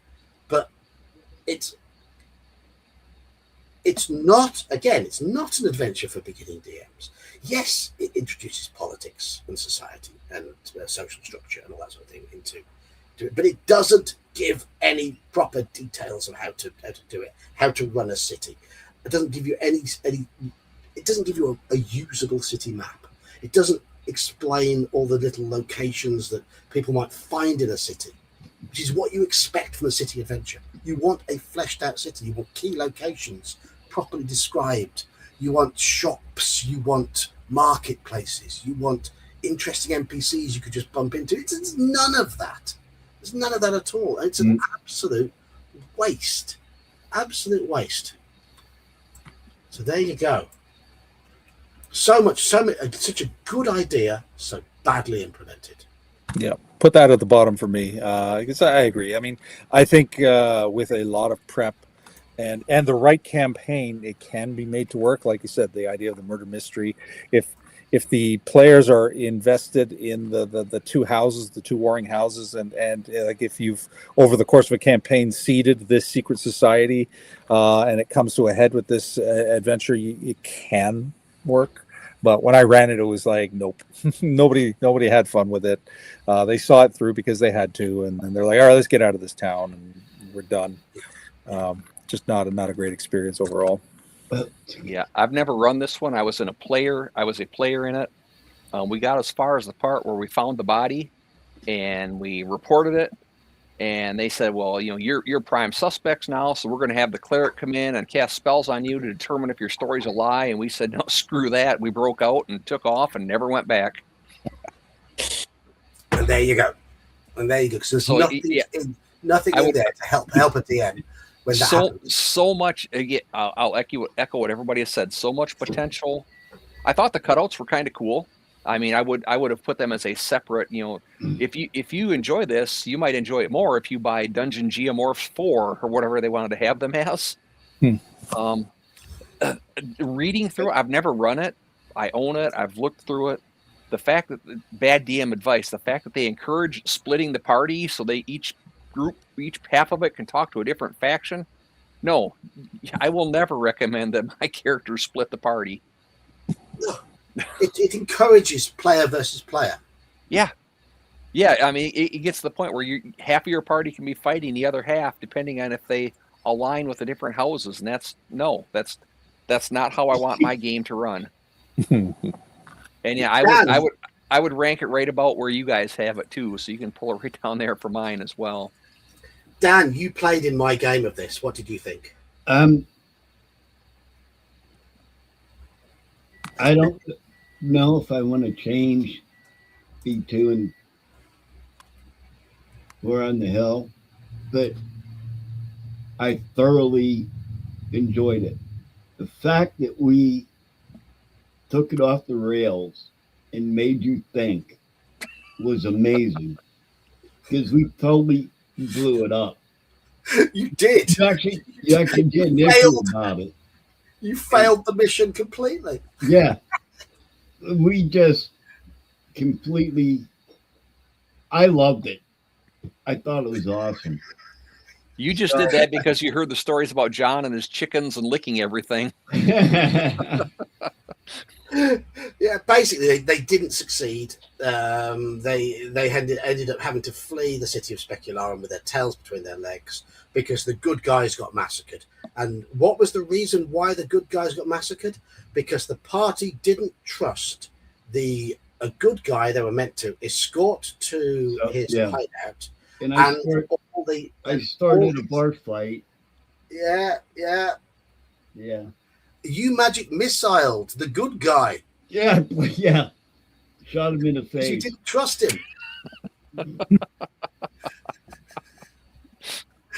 Yeah. Now, looking over at the comments, Grumpy Old Slan said this was that he likes this one for a beginner DM with a little experience. No Slan. As far as a module, as a DM, I can't say anything. As a player, I had a great DM, and I thought it was awesome. Thank you. I did my best with what I had. I was trying to put it close. Look who you're playing with. When I run adventures modules for the first time, often it's for the point of actually writing a review of them. So I try to run them as the writer intended to see how they work. And this is why my review of this module gave it about 4 out of 10. Because as the writer intended, it doesn't work. If I approached it again, I would approach it differently. But as you hear, my party just completely took it off the rails. And I was trying to keep them somewhere in line with the plot. But it wasn't working. No. So, no. Veiled Society goes down there. What a waste. B7. Rahasia. I pronounce it Rahasia. I don't know what their intent was. But... I say Rahasia as well. I haven't got a physical copy of this, so I have been reading a PDF on this one for the last week or two for the purpose of this. I only have this one in the B1 to 9 collection. That's the only one in there that has the full unadulterated module, and all I've done is read it, so I can't really give much of.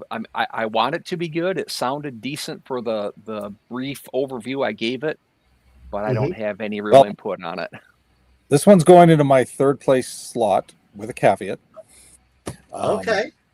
I ran it 35 years ago, but my friends and I at the time, we fucking loved it. Now this is 35 years ago. I've since refined my DMing style. It's a totally different thing now, but it was memorable. Everybody had a good time. Reading through it again, I've got some notes, but just for the nostalgia and for the fact that we had a good time, teenage me, fairly new to the game, Actually, it wasn't more than 35 years. Yeah, closer to 40, but that was like 15 or 16, I think. And still being able to pull it out, and so that says a lot for the module. The caveat being that, of course, if I revisit it and ran it again, I might change it. But it's got a lot of good. I mean, for one thing, it's written by Tracy and Lauren Hickman. They've got a good track record, so you know that they're gonna. They present modules in a way that there's a structure to them that you can follow. They also have something that I've noticed. All of the modules that I've run or read that they've done, they have a gimmick at the beginning that forces the player into it, which I don't agree with. I don't like, but it is funny that it appears in everything they've done. In Rahasia, there's literally a section where if they turn down Rahasia's offer to help, or turn her down and leave, they get ambushed by sleep magic and taken prisoner in the dungeon, so that they're forced into the dungeon. We'll do this adventure. You will do this adventure. Pharaoh has the same thing. Yep. The trolls. You start conscripted, and you have to go and what was it? Ravenloft. Obviously, you're in through the gates, and now you're suddenly trapped in this mist that'll poison you if you leave. Ravenloft 2 even has it's a little softer, but they actually steal your gear. You start with all your gear stolen and spread around the town, and you have to go around town recollecting your gear, which invests you in the story. So I think I've noticed that's a Tracy and Laura Hickman thing, where they just like, you're doing this fucking adventure whether you like it or not. But it plays out well, like, and I think it's one of those epic kind of epic fantasies where there's a massive payoff, even though it's level 1 to 3. Again, it's one where you got to be at the maximum range of that, because you're running a gauntlet effectively. So you first level characters, not going to happen. You need to be second and third to get through it. But there's the puzzles, the teleportation puzzle with the wine. I remember. My friends, they normally, I'm not a big fan of putting puzzles you have to solve to advance the story, but they loved it. They loved every minute of it. And at least such is my my decades old memory of it. But so it gets a provisional third place because it played well, and I have been soft seeding it as well over the past few years. Nobody's ever taken the bite, but it's in there, and it may turn up yet again. Okay. I think Buckaroo Banzai. I mean, this point about B6. It needs a thorough reworking. It's such a great idea, but as a module by itself, it just doesn't work. You need to have that city in place, and as Sean said, you need to have the party sort of embedded within the city beforehand, get to know the NPCs. It needs so much work to make it function that's where it becomes a problem. That's why I don't think it works as a basic module, unfortunately. Right, Halakar, you're reading through Rahasia. What did you make of it? Again, I haven't run it, so I haven't given it that depth of a read through. But I liked, again, the Hickmans, I think, do a really good job. They're storytellers, and I think they set up a pretty good story. Again, we're looking at novice players, first to third level characters, kidnapped princesses. It recommends second level to begin with. But kidnapped princesses are the way to go. Rescuing the damsel in distress. That's got its appeal to it, especially to teenage boys. Sorry, but I do want to point out that this applies to a lot of the other modules, that novice players and novice characters are two separate things. Like, you can have very advanced players playing novice characters, and they would, like, an experienced group of first and second level players could probably do this.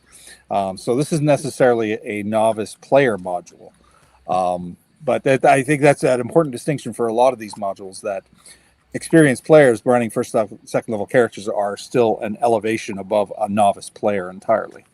Right. Well, and it's the same thing with Cult of the Reptile God. It's first to third level and supposed to be for end series, supposed to be for new players, but a brand new player is going to get destroyed in absolutely, that. Absolutely. Yeah. But I'm just talking as far as the adventure hook. That's a thing that would, it's definitely better than, well, you all meet in the tavern, and a town crier comes in and says, hey, But again, just with the brief reading I gave it, I want to like this one a lot.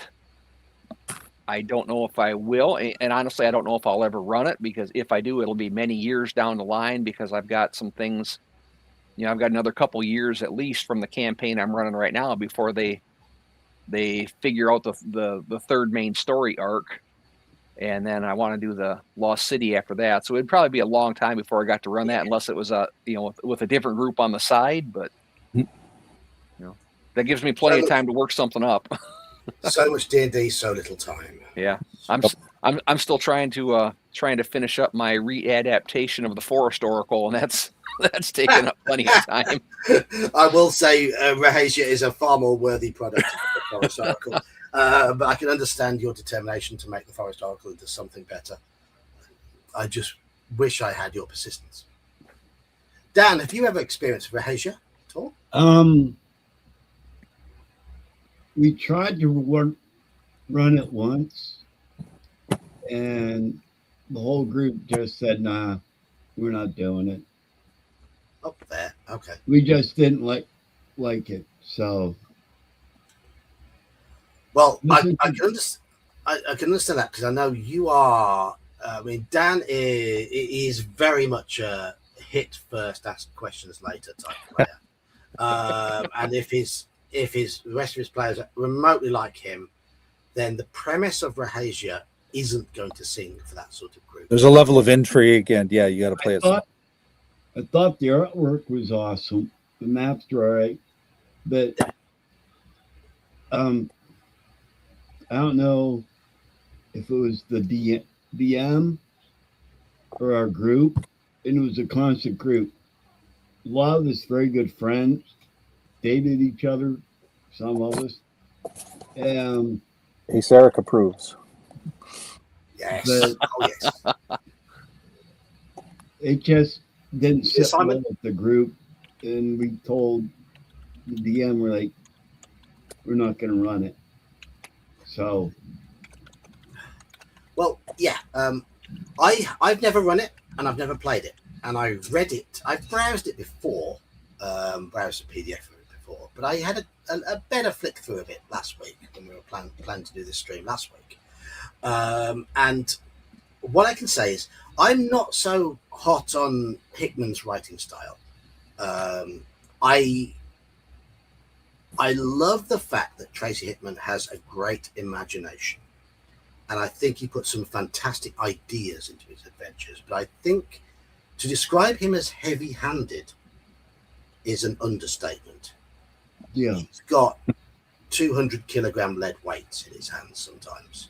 Because if you don't play his adventures how he wants you to play them, quite often the adventure will just go bosh. And I think Rahasia is a bit like that. From what I can see from, obviously I've not run it, so I don't know how it would play out. But I really like the idea of the party having to think about allegiances. Who might really be innocent in there, because it says there's a mystery, there's intrigue to it. Mm-hmm. And the bad guys might not actually be bad guys. I'm not going to go into any more details as to spoil what goes on in there, but it's one that makes the party think. And I love that idea, if not quite all the implementation. Presentation, it's one of the best basic modules in terms of presentation.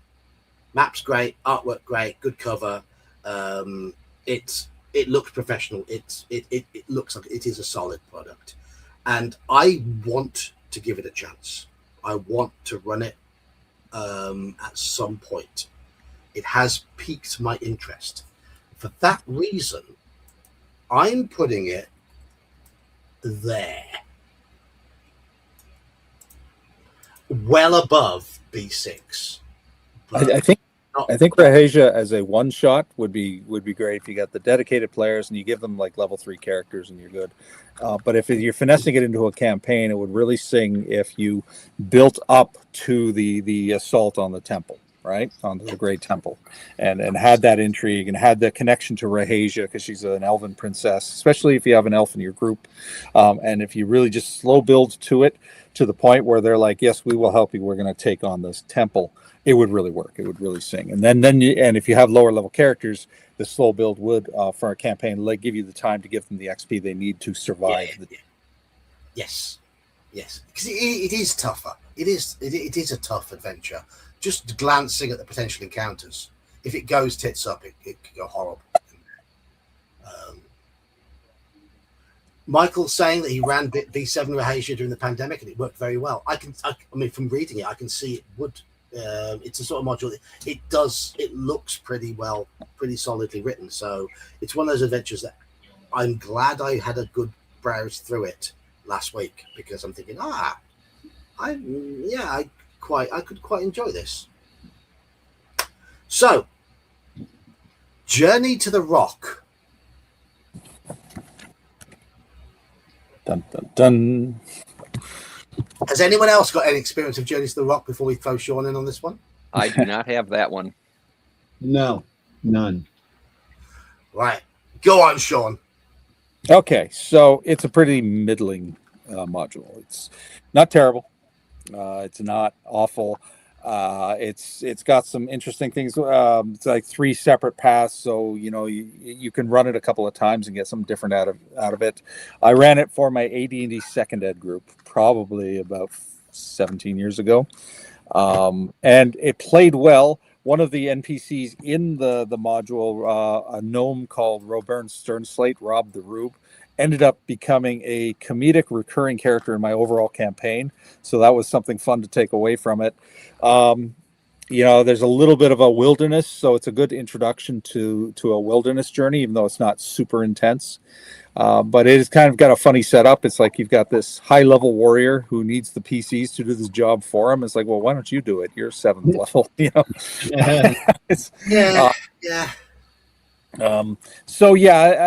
There were no real bad spots playing it. The players enjoyed it, for what it was, but nobody sings its praises. So it's middling. It's not terrible. It's not one you're going to rush to. It's a good insert adventure, I would say. You need something, seed a quick insert that the characters can do as a side quest. Doesn't eat up too many sessions. That's about all I can give it. Right. Okay. I'm going to come back to you on that. Where is it on your list, by the way? Oh, let me see. Put that just above the Veiled Society. Okay. I can say, Sean, and I'm going to be blunt here. You're wrong. You don't like it at all, or you think it's better? I sat up there at work this morning, reading through this, thinking, I need to reacquaint myself with this adventure. I've never played it, and I've never run it. And I never fucking want to. I never want to either. I read it this morning. I have browsed it before. And it reads like absolute drivel. It's got 3 paths. Each one is linear in the extreme. Yeah, absolutely. There are a couple of imaginative encounters, but some of them are absolute nonsense. That gnomes towing their leader on a boat. Yep. Boat. Yeah. It's ridiculous. That's Rob the Rube, and he became for that ridiculousness, he became a fan favorite in the campaign and a recurring NPC. It was kind of funny. There goes my camera again. John was trying to strangle me through the internet. with the fact that so much of the space in the adventure is filled up with rubbish. There's actually not very much adventure in there. The encounters, the writing is ridiculously verbose. The box text is enormous. It's a very event-based box text, which I hate. Just stick to the facts in the boxes. Just stick to the physical facts of the location. Don't describe events in boxes. Let the DM describe the events. But the mere fact you've got 3 paths and then a very short ending where you're at the rock means that, and the paths are linear and they don't crisscross, means that half the module, it's short anyway, but half the module is wasted. 2 of the 3 paths you could get replay out of it. No, it's like I said, it's not great. I didn't say it was great. I just said it was passable. It's bloody awful. But the player's experience can be different, right? They don't see the players don't read the module. They don't see how shitty it is. They only have. But there you go. It's shitty. It's shitty. You've just admitted it is shitty. Yeah, but again, how it plays can elevate it. So what you have is the players will go through a very basic, like I said, it's a side quest. It's a basic kind of we're gonna get through this, kind of thing. So no, it's like, would I run it again? Would I might insert it, but I'm not gonna rush to it. It's like, oh, you gotta play Journey to the Rock. But the players will get something out of it if the DM has done their work. So no, I put it above Veiled Society. I would run Journey to the Rock before I ran Veiled Society again. There we go. Well, that's why I'm putting it. Yeah, but you've never played or run it. I haven't. I just hate everything I've read in it. It's dreadful. It's awful. The writing style is atrocious. It's I can't wait till we talk about this one. Everything I don't want in a D&D module, basically. Linear, wasted effort, event-based, nonsense. Right, anyway, there we go. That's Journey to the Rock. So, okay, what's next? Castle, Caldwell, and Beyond. We didn't get to Halakar or Dan's opinion. They don't know it. They I don't know it at all. Yeah, I don't know. They haven't got it. All right. Castle, Caldwell, and Beyond. I own John's it. favorite of all time. I own it, but I've never run it, and only breached. I've watched every review cap about it. Before we start, there is a funny joke that I saw a meme. I'm gonna sort of approximate and share the meme briefly. Here we are. So here's the if you want to grow. I've seen that. Yeah. Sorry, I just can't. So the 2 pictures, Reggie off 2, and I think it's the meme was when you get each other the same gift. Right. I'm just gonna leave Sean talking about Castle Caldwell and you pair talking to him because I need to empty my bladder. when I come back, I'll give my opinion. Right? But I need to empty my bladder. So behave yourselves, chaps. No, we don't behave. Oh no, So- go on. We're gonna misbehave. So Castle Caldwell has its low points, exactly, but it's actually a little on the underrated side. I think another pass of editing would have turned this whole module around, but the individual scenarios work well. It's 5 mini unconnected scenarios that you can throw into any campaign, and I often look for that sort of thing. Now they do need work, so you don't want to run them out of the box. But what you want to do is, like, for example, Castle Caldwell, the clearing of Castle Caldwell. It's just a hot. Sorry, guys, got a cough here. I found it's kind of funny when you give the goblins a motivation in the keep, and everything falls into play, and so the adventures actually play far better than they read. And with a little DM work, you've got some great scenarios. So it's a strange thing that the presentation is bad. Some of the editing is bad. There's like doors that aren't listed that should be there. Rooms are miskeyed. So it definitely needed an editorial pass to clean it up and just a little bit of work to sort of finesse the scenarios themselves. But I've gotten use out of these mini scenarios for 30 years, and I've reused several of them, and players always have a good time playing them. So it's one of those rare ones that plays so much better than it actually reads. Crickets. Okay, I'll let you go next. Well, and again, all I've seen are the only experience I have with it are watching your review caps. And I mean, as a player, it looks like it would be fun. Um, Well, as you a know, player, I you've got your task, right? Like if right, you're clearing Castle Caldwell as a great example of probably the better of the scenarios in this module. It's very simple. You're getting paid to get clear monsters out of a keep for some rich guy. It's like, okay, yep, you've got a task, you've got a job, and it's on the DM to sort of justify the presence of the creatures in there. Now, what right, I came up with and what I would reuse is that the goblins are not necessarily hostile. They're trying to run a hotel, right? They're literally they've decided they've occupied this keep, and they've made it into a safe haven for travelers, and that's why there's mountains of silver and copper, because that's their payment, and that's why they're on patrol, and they've locked the wolves into the courtyard to protect their customers. It actually kind of works, so it's pretty funny, but. And then you can also negotiate with them. You can talk to them. You don't assume every creature in there is going to be hostile. Your job is to just get them out. You don't have to fight everything. And the module doesn't have to spell that out for you, especially since it's meant to be a quickly written insert module. So yeah, they play better than they read. And I think I've done all but one on my show as well. I think the last one that hasn't been done is the Sanctuary of Elwyn the Ardent, which is objectively the worst one. It's sort of a mind boggler. The dungeon is this weird circle, and even so, it can still work, but it's not very fun to run, not very fun to play.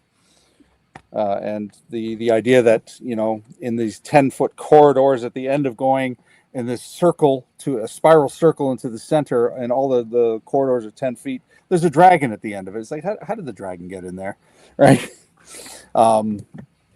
So that one scenario is the weakest of them, but overall, I mean, you get value out of it, because you get 4 insert scenarios that only require a little bit of work to make them viable, to clean them up.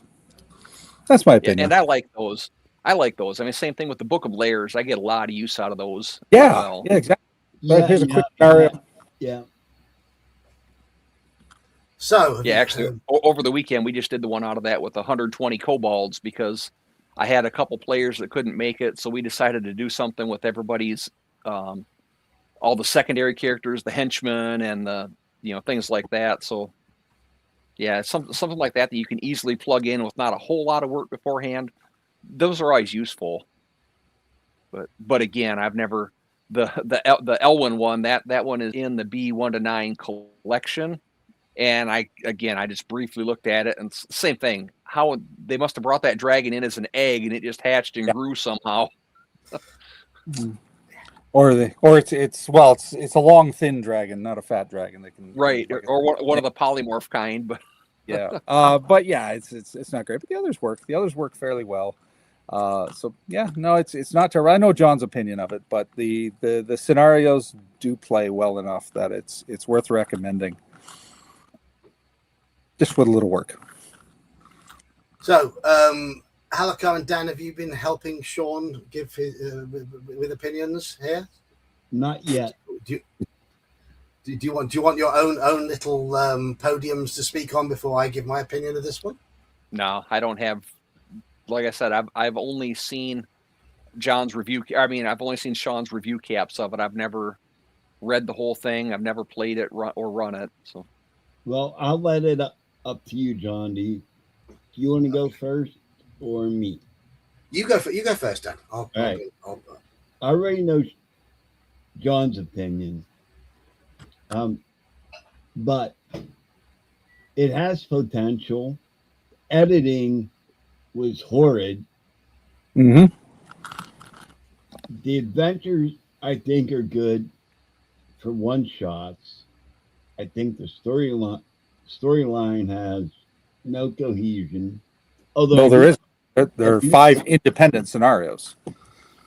Yeah, I do like the Goblin Hotel. I do agree with that, and that cracks me up. That's why I was chuckling. overall, as a player, if you have a good DM, it can be very fun. As a DM, you got to think about it. It it makes you work, but you can tie it all together. I don't know if you know Right. what I mean. Yeah. I know exactly what you mean. What I've done. Kind of, I understand. kind of like the caves. I understand the benefit of having a module with But multiple scenarios you can see in. Yeah, I understand. that's my. But like I said, you can just one shot a quick 1.5 2 hour session and just do one area, and or you can just pull that area out and throw it into another campaign. You don't have to use the whole module at the same time. And that's kind of neat also. Right, I'm going to give my sell. Listen, Yeah, go ahead. You know exactly where I'm going to come from here. Yeah, I know. I haven't read this one in a while. I didn't want to subject myself to that again, and I wanted to look at Journey to the Rock and Rahasia instead in the time I had, just to prepare for this stream. So what I'm going from here, it goes from me reading through when I was getting sort of back into the hobby about 10 years ago, and thinking, what the hell was this? Look, I fully understand the benefit of having a number of short scenarios in one book with separate sort of hooks to them for a DM to be able to seed them into a campaign, to have little sort of side scenarios and whatever. But one thing sits there with Castle Caldwell and Beyond for me. And it's the simple fact that if I sat down for an hour and drew a quick dungeon and came up with a quick hook and quickly stopped the adventure, it would be of a better quality than the scenarios in this adventure. And that's with no prep, no sort of tweaking, no play testing, and all the things that you expect from a professional product. I don't want to spend money on something when it feels like I can do better with minimal effort. I don't mind something being of average quality, knowing that it might take me 30, 40, 50 hours to put together something that matches that. But when it is basic, linear, slightly nonsensical, a bit empty, lacking in description, that sort of stuff, I can do that in no time. And why would I want to go out and spend my money on it? That's my problem with it. I get Sean's point that a good DM can make it work. A good DM can make almost anything work. A good DM can make the Forest Oracle work. But why would you spend your money on a professional product? Because it cost me $5 for a print off. Fair enough. Cheers, Mr. Scaglione. How are you doing? Thank you very much. I can't guarantee we'll be back all that often. It depends on when we get something that we can really get our teeth into. The big problem with the Wednesday streams, they sort of petered out. We were going over the same stuff over and over and over again. And I think that when I get something like this, where we can get a panel of people together who genuinely know the topic and really dive into it and really give people something. I mean, when my Wednesday stream started, I think that's what we got. You got Bear's experience, you got Sax's experience, you got Iman learning, you got Dan falling asleep on the side, all that sort of stuff. But after 2 or so years of doing that, we trod over the same ground so much. Plus, my work hours have all shifted and everything, which it all became a little tiring for me. But I get you, and when we come up with topics, I'll put together a panel. We'll do something. But thank you. I think you should go through some of the adventures that are in Dragon magazine. Maybe if I get time to prepare and have a read through them. One of the key ones with this one is I have been playing Basic Adventures recently, and it re-energized my my interest in looking back at the ones that I hadn't looked at so much. I think I have most of those that I back in the day at 5 cents a page. I Xeroxed them so I wouldn't have to take my Dragon magazines apart. If I still have those, I'll bring them to ClareCon and give them to you, and that way you can look them over. And fabulous! I have got PDFs of almost every Dragon magazine. Oh, okay. If I could ship them to you, I have 2 or 3 cases upstairs of Dragon and Dungeon magazines. I have not clipped, have not torn apart or colored. They're in perfect condition. You've got to cut the combat calculator out of the one, because that thing is awesome, or the combat computer. What I ought to do is sell them. No, you look after them, Dan. You look after them. They're only going to gain in value. Right.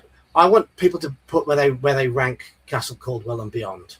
So, Sean, I'm guessing you're ranking it. Where are you putting it? Yeah, so take Silver Princess, put it down a tab, and put Castle Caldwell where Silver Princess was. That's not my category. No, there we are.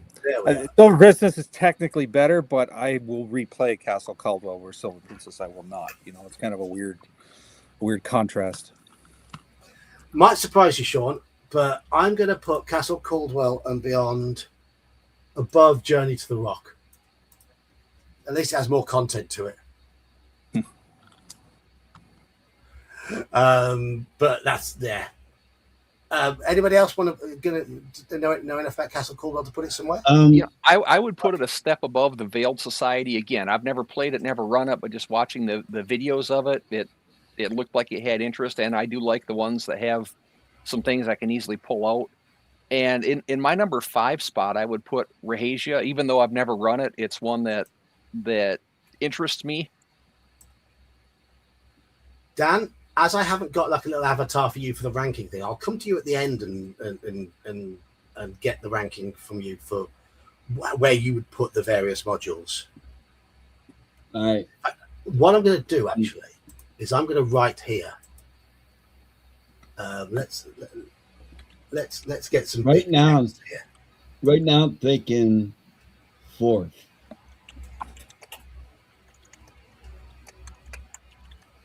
Oh, it's not typing for me. It's not typing for me. Please type. D2. No. Oh. Right. I'm going to have to use a... Oh, I can put an emoji in there. There we go. Will that work? There we go. There you are. You're a horrified face, Dan. Okay. A little horrified face. There we are. That's what my wife says. Look at that. Can you expand it, or is it got to stay small? It's got to stay small, unfortunately. That's what my wife says. Do you have the custom emoji of him sleeping? You could put that in there. Oh, yeah. Okay, all right. Not to hand. Not to hand. Right. Although that was a good dig. So Dan, I haven't asked you for your 1, 2, 3. What are you 1, 2, 3 of the ones we've gone through so far? Like I said, B2 was 1. That's no surprise. Four on the Hill, 2. Yep. I can't remember 3. But let's make this 3. Castle Caldwell, number 3 for you. Well, the reason being, if you're a good DM, you can make it work. Okay.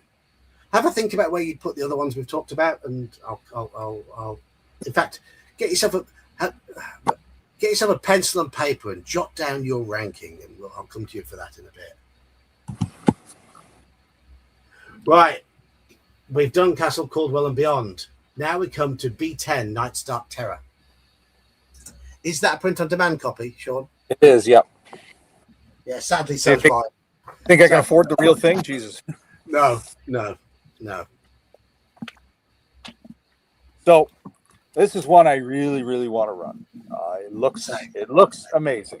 It looks. I haven't read it I didn't get to it to prep for this, but I read it a couple of years ago. I'm like, oh, this could be an interesting campaign, but it would require me stepping out of the sort of the open table concept that I'm currently doing for my OSE campaign, and have a committed group, I think. But I think this is, and I've never run it. I've only read it, never played it, never run it. So this goes with B4 in terms of, high honorable mention, but I have no direct experience with it. But it's definitely on my my list of got to run this at some point. Yeah. Halakar, any experience of B10? I have it. A copy I printed from offline. I found a site that had all sorts of stuff that the legality of was questionable, but I still downloaded it, and this was one of them. Oh, I think we know that site. Yeah. I think we've done that. It's not up. It's not up anymore. I wish it was. If you guys know of another one, send it to me in a private message or something. But I just looked through it briefly. The fact that it's a bridging module between basic and expert, I like. I always thought they should, because to me, basic was always dungeon crawl and exploring caves and ruins. Expert was always the wilderness. I mean, that's what always stuck out to me, probably just because Isle of Dread was all about the exploration of the wilderness. Castle Amber, you had a lot of interior stuff there, but when you fireball and burn down the entire indoor forest, it kind of throws the thing off the rails anyhow. But this is another one that when I give it a good deep read, I'm pretty sure that I'm going to like it, but I don't have enough to give a solid opinion on right now. I printed out this one, the Queen and the King, because I thought all three of them would be tied together. The Knight, Queen, and King. They weren't, but yeah, it's a cool picture on the cover. Dan, yeah, he's cool. Yeah, Dan, have you ever encountered B10? Which one's that? Night's Dark Terror. No.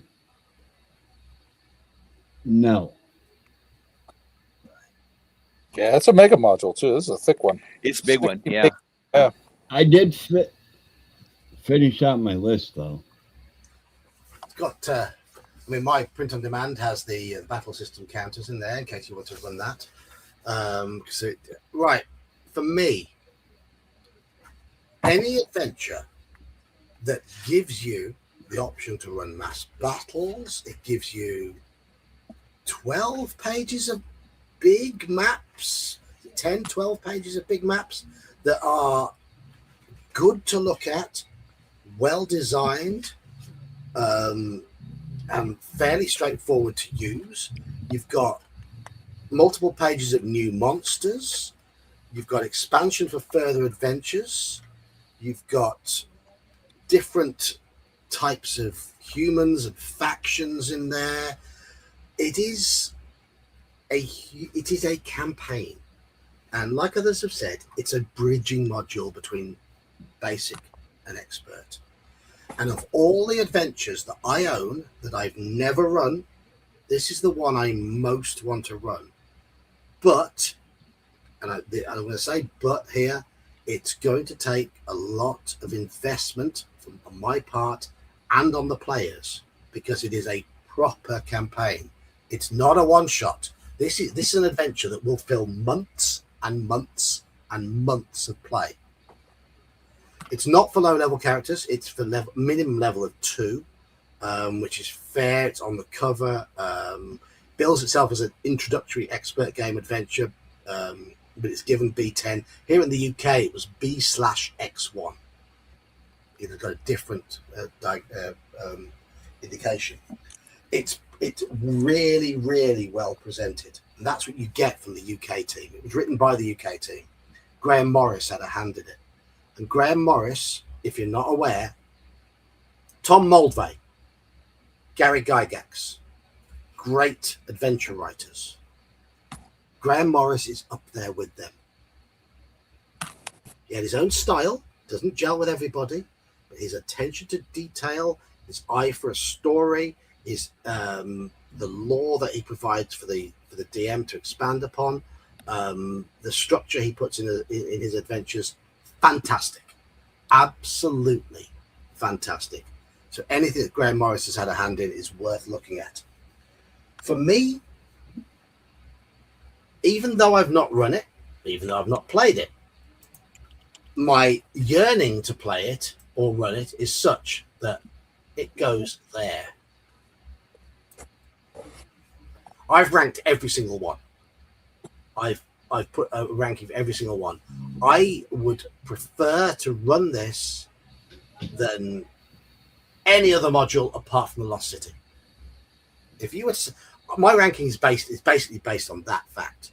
If you were to say to me tomorrow, run me a basic adventure, it's pretty much the order in which I would like to run them. And the top 5 or 6, top 5 are way above all the others, with B10 in second place. I love what I've seen of it, and I really, really want to run it. I really want to experience it. Now, you said it actually uses battle system. It doesn't use the mass combat from the companion series. Well, it's got battle system. It's got battle system tokens. It's got the tokens. Okay. So I'm guessing you can use either. Okay. Because I remember, was it Test of the Warlords C1, or the companion level 1? They had its own. Because I think I already had or got it right about the same time, the big battle system box, but they had a whole separate different mass combat thing, which really surprised me. But then I thought, well, anything to make a buck, so why not print a second version that does the same thing? Why not? Yeah, I like battle system. Mass combat. I like battle system. I'd like to give it a go. I don't know how we'd run it online, but I'd like to give it a go at some point again. It's been years since I played it, but I enjoyed it. I enjoyed battle system. I know it's got its quirks, it takes its eccentricities. But we use that in H1, from the Bloodstone series. There's a module I'd love to run. Never run it. And then actually we used it again in Queen of the Demon Web Pits. One of the alternate worlds you can step out to had a keep full of dwarves and a silver dragon that was fighting a big horde of something else. So we played that whole thing out with battle system, and that was a lot of fun. Perfect, absolutely perfect. But does anyone else want to rank B10, or do you? Well, I want a separate category for the ones I haven't played. So if you just put it at the end there, it's not at the bottom of the rank. It's just its own category. Put B10, B4, and B12 in that order. B10, B4, B4. Those are the B12. The order that I would I would rank them, not having run them or played them. So okay. But in my desire to run them, that would be the order. Okay. I just looked that one up on Noble Knights Games. They got a copy without the cutouts for $165. Yeah, exactly. I'll take my $10 print-on-demand copy. Yeah. Thank you. I'll have to search eBay next, I guess. Print on demand's fine for that. It is astronomical. Unfortunately. Well, I use my little cheap PDFs to play, but in my actual shelf of the library, I like to have my ultimate find would be a mint in shrink wrap Temple of Thurisdan. That's my holy grail find. Excuse me. Michael, I would quite happily run H1 because I like the idea of building up an army, gaining allies, and having big battles. H2, H3, and H4, no, I wouldn't go anywhere near. I wouldn't touch those with a barge pole. I think it's H4 that has the room full of Tarrasques. It's like there's one of them that you should not have. Well, first of all, one of them would fill a room, but there should not be multiple in a single room. Several Tarrasques in a 10 by 10 foot room. Yeah. It's insane. It's insane. Although the Tarrasque in French mythology is actually a small creature. It's not a kaiju. It's like a small dog-sized creature. All right, we're going to move on now. We're going to throw in now a discussion where we would place on our ranking B1 to 9. B1 to 9 in search of adventure. That would be absolute last place on mine. As a 14-year-old me bought this. This is the very one I got in the 80s. Yep. I got mine because I thought, ooh, super module. This is going to be super. No, it wasn't. As a teenager, I spotted it for what it is, a cheap cash grab. Yes. I have not succumbed, and I will not buy it. Well, I will happily find it on the high seas, though. And I'm deserves to be. That's where it is. There we are. Straight away. Even below Journey to the Rock. Well, you're gonna hate me because I want you to put it in my 5th place. Put it right after, but I'll explain why. Don't worry. Bob. Okay. Bob. Now, I've got the majority of the Gazetteers, and I can see where they really made this to tie into the whole Karamakos thing. Yep. Mm-hmm. But Threshold and yeah. Where do you put it, Helicar? I put it at the end just because it's too disjointed. I applaud the effort. I can see what they were kind of going for, but again, like John said, it's kind of a thinly veiled, hey, how can we resell something we've already sold? Well, it's actually for that reason that I like it. And I'll tell you, as a 14-year-old with a limited budget and allowance. Oh, hold on a second. Gotcha. I'm streaming. Oh, thank you. Sorry, Onion Buns Bumble Stump just gave me a hamburger. So. Oh, hello, Onion Buns. Yeah. I still have to get a miniature. I still have to get a miniature for him because he's still my party's thief's primary trainer in the big town. Anyway, so this module saved me a lot of bucks. It cost me $10 in the 80s, which was a little, it's $10 in the 80s, but I got immense value out of it because even though I'm in Toronto, a lot of the game stores I had, they didn't have the modules. They didn't have the individuals. And for me, being able to get, what I thought at the time was all of them, but turns out obviously there's some missing. And that's one of my criticisms about it. But I still got immense value out of it because there's so much in there. Even though it's not complete, even though it's a bit of a mess, there's a lot in there. And I got amazing use and reuse out of it. And that's why I rank it high. So yeah, teenager with no money, and I get a whole ton of shit. Works for me. So that's why I rank it high, and it's through this module that I played a lot of those other ones before I bought them individually. My criticism of it is that they're not complete. Like if this super module had been just a complete compilation of all the modules without abridging them, it'd be number one. It would be number one. It would be number one. But the value I got out of it speaks to where I put it on the ranking, because I use the fucking shit out of this thing. It's like there's pages falling out, right? So yeah, you guys may not see the value, but I got personal value out of it and enjoyment. My friends loved running through this stuff. I played it several times. So yeah, that's why it's a 5 for me. Right. For me, I know Helicar's. Just a quick question. Your age, sure. You're a year or two younger than me, aren't you? And Helicar, you're a year or two older than me. Yep. The key for me is all of these modules had already been released. My friends had already bought the ones that were worth buying. We had played them, enjoyed bits and pieces. I've already talked about the ones I've enjoyed. And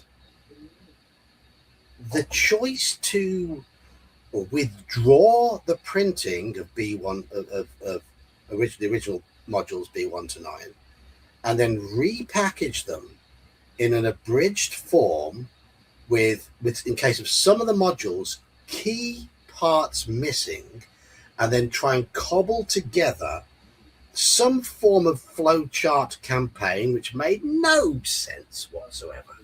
And you had, for example, B1 was missing the cave level. B2, Keep on the Borderlands, had no keep. It was just the Caves of Chaos.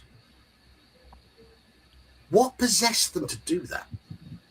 And yet, some of the crap adventures had more of the stuff in there. Who made these decisions of what goes in? Surely it would have been better to have all of B1, all of B2, and less of the weaker adventures such as B8 and B9. But no, they chose to cut key bits out of B1 and B2 instead. What possessed them? It was badly put together. It was cynical. It was a typical of late 80s TSR management decisions. And I'm glad my 16-year-old at that time self saw it for what it was and didn't go anywhere near it. It's dead last for me. Hate its very existence. Well, like I said, to somebody who didn't have access to the others, I had B1 and 2. That was it. That was a godsend, because it gave me a whole plethora of adventures. Yeah. I mean, these are all personal opinions, and B1 to 9 goes right to the very bottom. Okay. We're into the very late era now. And I'm going to throw in, before we get to B11 and B12, I believe this came out a bit earlier. In fact, it's probably back out a bit earlier than some of the others. Have any of you played BSOLO? Mm-hmm. Ghost of Lion Castle by Merle M. Rasmussen. Halakha, have you ever played this one? I have not. Dan, have you ever seen this one? Played it? I felt violated. No. Go on then, Sean. Jokingly, but yeah, no. You must. I had it as a kid. I bought it. It was great for me because when I couldn't get a game together, I could choose your own adventure. It's not a perfect production, but it was diverting. It passed the time. I since got the PDF and printed up a copy. I've got the print up around here somewhere. And I even one time ran it as a solo adventure for a friend. So I've gotten use out of it. I'm not going to say it's like this masterpiece of design, but it was a fun diversion. There's an X solo as well that I actually quite liked, Lathan's Gold. Yes. Yeah, I've got BSOLO on what did John call it, the high seas version, but I've never printed it to do anything with it. Yeah, it's a choose your own adventure.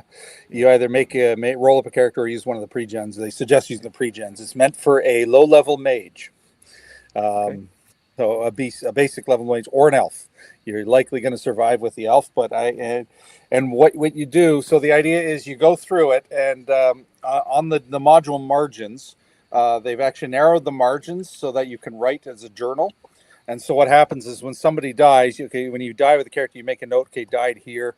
And then the journal teleports back to the inn where the next person tries to go into the castle. And so it's expected you're going to die, or multiple players are going to try it.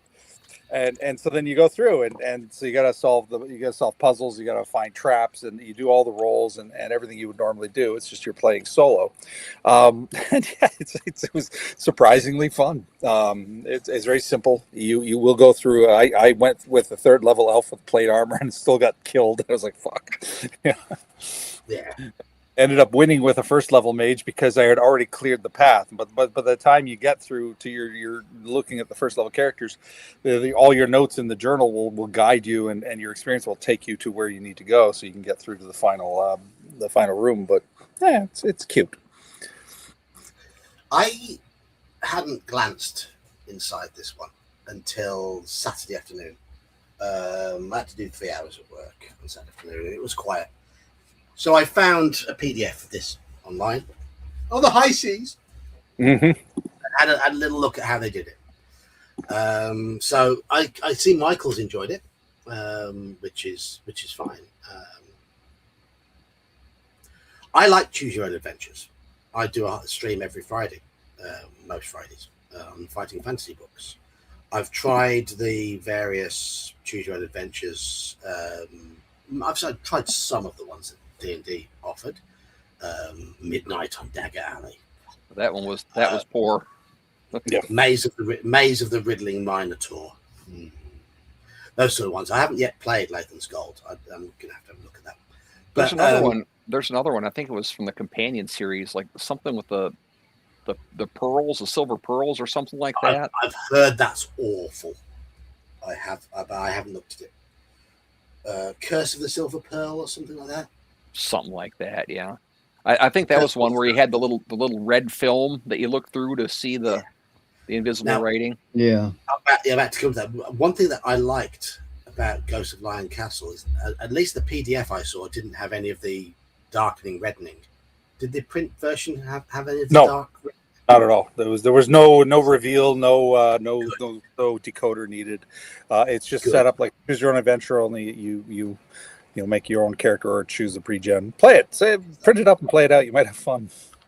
Because that was one of the problems with a lot of them. You had this either stupid little red piece of plastic you would lose, or a magic pen that would dry up before you finished. Yep. They were daft. And yes, I had a little look. I haven't played it, but I looked at some of the encounters. Most of the encounters seem to be random. There's quite a few creatures. There's lycanthropes in there. Yeah. So if you're playing it with a first level magic user, given the encounters are largely random, if you roll yourself a werebore, that character's dead. Let's face it. Well, so there's nothing saying you can't do reaction encounters and run away. And I think if I remember correctly, there's a runaway mechanic where you end up somewhere random. Yeah. There is. If you're lucky enough to speak the creature's language, you might be able to talk them round. But that just seems to be pure good luck. But it encourages a bit of metagaming in that sense, in that you've got to give your character the right languages in order to get through these if you're playing by the rules as presented. Some of the rules were a bit weird. I did read through the rules section, but it said you can do this if you can speak the creature's language. You might have a chance of getting of stopping them attacking you. If you can't speak their language, they will attack. Yeah, great. Cheers. Thank you. And some of the creatures were a little bit daft for single adventures, but not a perfect experience. But it's structured like a choose your own adventure. Yes, and it plays as one. You know what? It piqued my interest, and I think I'm probably going to sit down. I'm probably going to get a print-on-demand copy and sit down and play it at some point because I'd like to try it. I would like to try it. It was more professionally done than Midnight on Dagger Alley. It looked like it was done with someone had sat down and properly thought it out. That'll be your Friday Fighting Fantasy Friday special. Yeah. So, where do you put it on your list, Sean? Oh, I hadn't even thought about it in terms of this list. Put it after B4, but before Journey of the Rock. I'd read it in between. Yeah, there we are. B3. Sorry, not B4. Yeah. I would play it again before I ran. So those other ones, but I think I've got it about there. Yeah, about the same sort of position. Halakar, do you know enough about this one to vote for it, or I don't? No. So there we go. That's where Ghost of Lion Castle comes in. It looks interesting. It's just you look at these pre-generated characters. There's a huge difference between a third level elf and a first level magic user. It's just like, yeah, some of these characters have got a chance. Some of them have got no chance at all. But it's that I ended up getting through it with a first level mage with a read magic spell because I'd already cleared the path with the others and knew the way. Yeah, as I say, it does encourage that metagaming. Well, no, I mean that's part of it because you note in journals. The journal on the margins is for those notes, so that you can go through again with a later character. And the journal magically goes back to the next mug to go in. That's exactly it. Yeah. Anyway, we move on to B11, which is a two-part series, B11 and B12. I'm just going to give a little bit of background on those because these were very late in the basic era. I've been running these for my OSE group on Sunday evenings, Saturday evenings recently. And these were TSR going back to the idea of basic modules being teaching modules. So we'll start with that premise. Have any of you? I know Dan has played B11 because he's played it with me, and he's currently playing B12. But we'll go Halakar and Sean first. Have either of you played B11?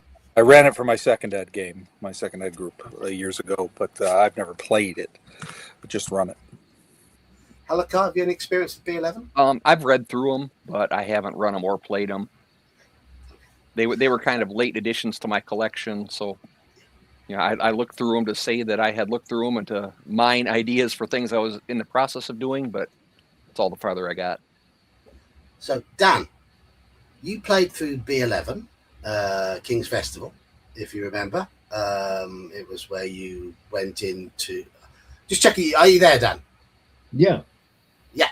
You remember going into that orc lair with the sort of necromancer beneath the lair.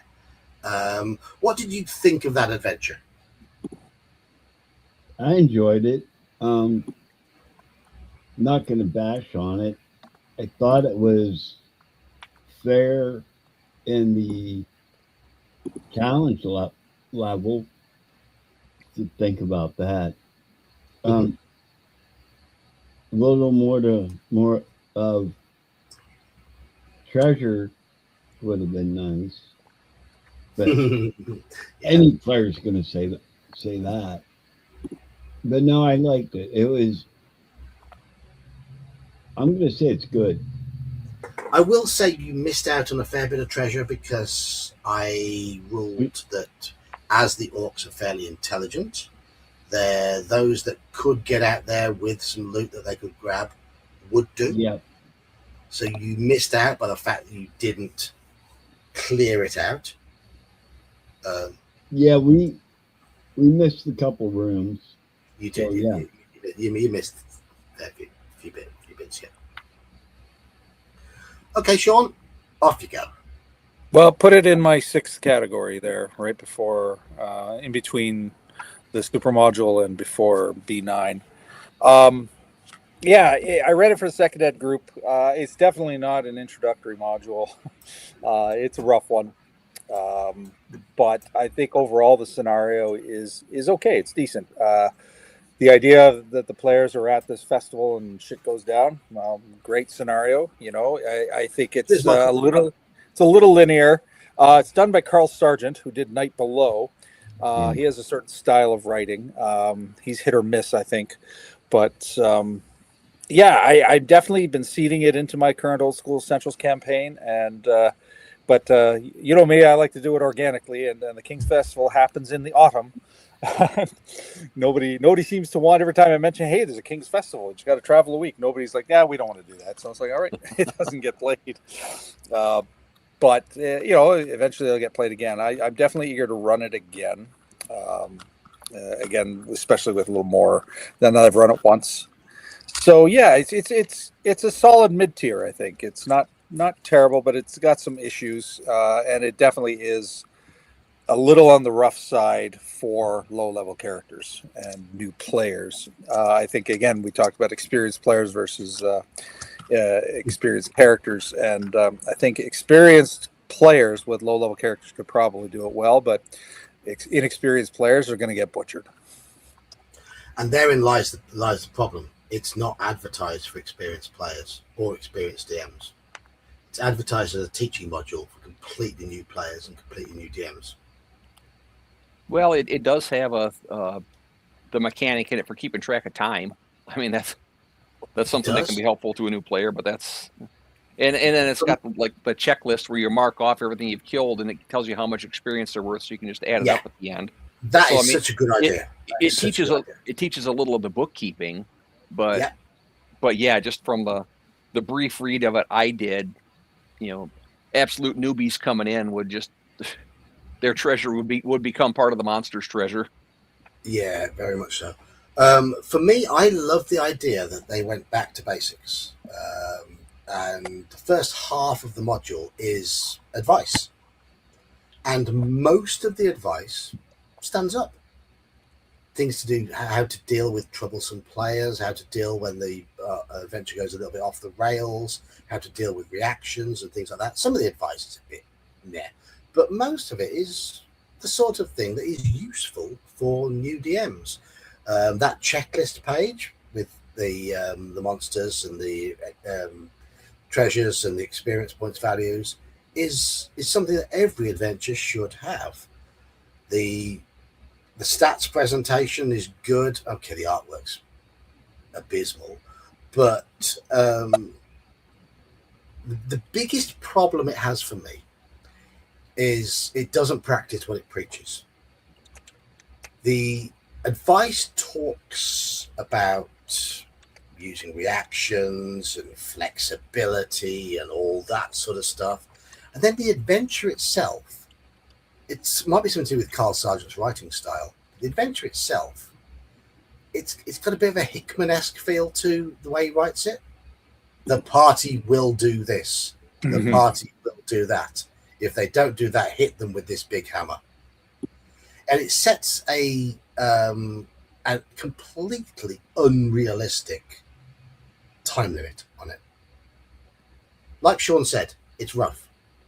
A new party is meant to go in, a party of 6 or so first level characters is meant to go in, clear the entire first level, rescue the priest, come out, then go back in, having found out new information and healed up, and clear the entire second level, and then they're done. And the first bit is meant to be the first session, second bit is meant to be the second session.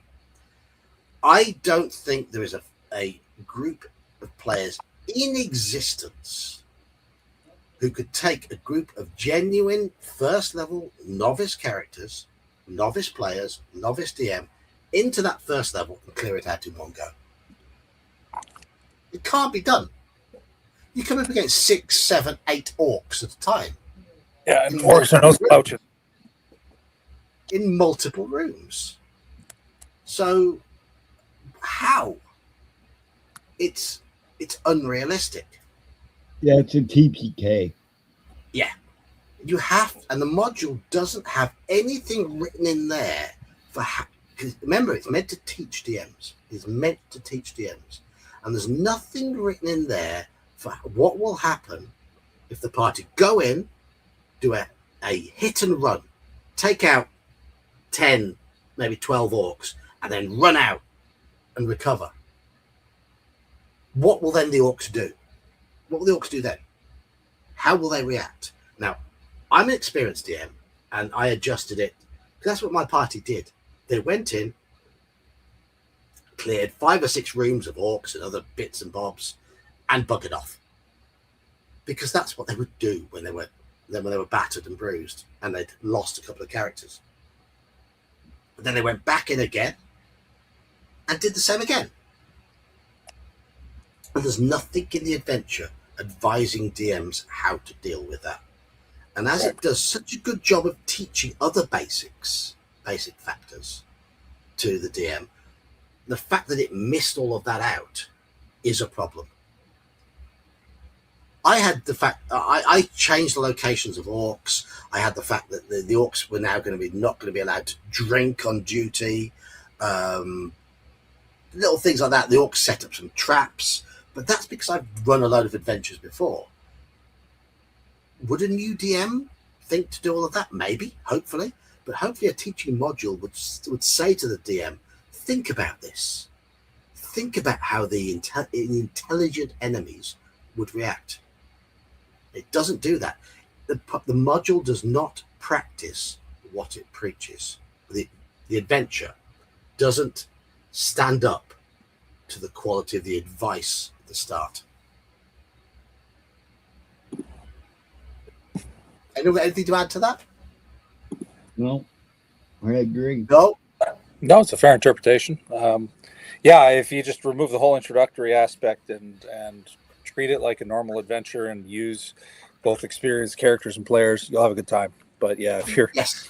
trying to run new players through this one, it's the N1 of the B series, I guess. Yeah, it's by no means a bad module. It just doesn't serve the purpose that it is meant to. I mean, because of that, I mean, I've got it in 8th place on my list because I did get some value out of it, and I think the advice is solid. I just wish the adventure itself was followed its own advice. All right. No matter what, put that last on my list after we update it. Right. Okay. Well, I'll come to you for the rest of your list in a bit because there's quite a few gaps. So, I know Halakar doesn't have any experience with B11. Sean, where would you put it? We already did. You already put it. It's yeah. You put it a bit higher than me. Okay.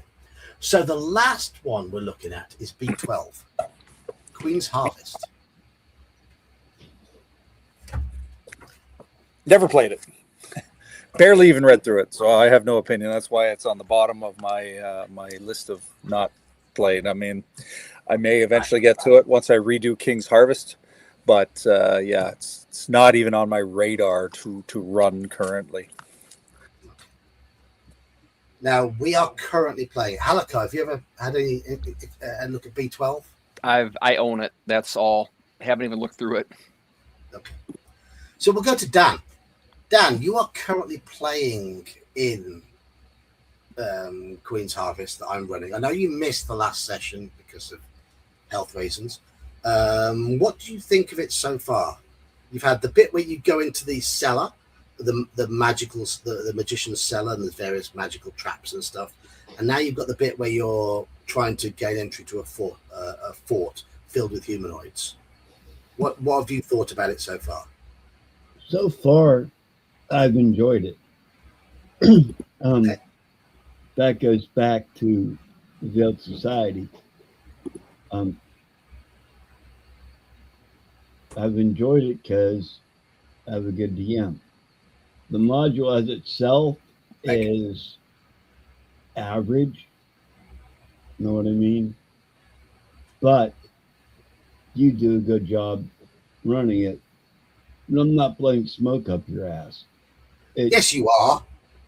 No, I'm not going to. If anything, I'm going to die sooner. But it's average. It's about all I can say. A good DM can take something average and build it up. Bad DM can take something average and kick it in the bowl and throw it in the pond. Know what I mean? Yeah. It's average.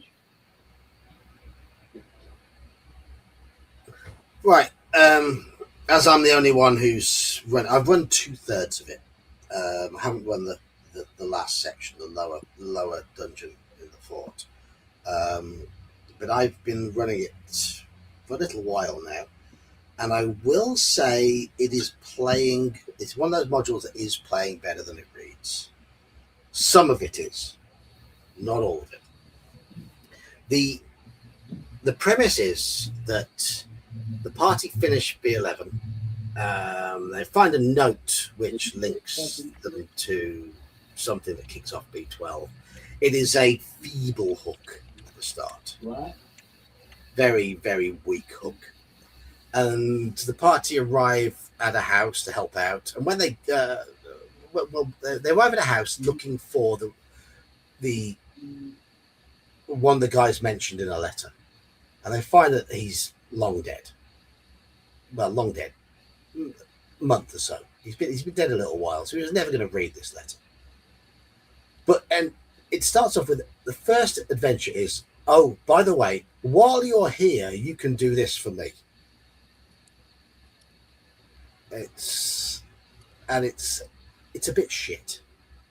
The hook to start with, and it's meant to be a wizard's basement with things running a bit wild, and it goes. You know how we described B11 as being rough, difficult. B11 is a little bit short of XP, and characters are going to struggle to get from level 1 to level 2 in B11. But level 1 characters at the start of B12 are going to get hacked to pieces unless they're very lucky. Because B11 is rough. B12 is ridiculous. Carl Sargent completely overestimates the abilities of low-level characters.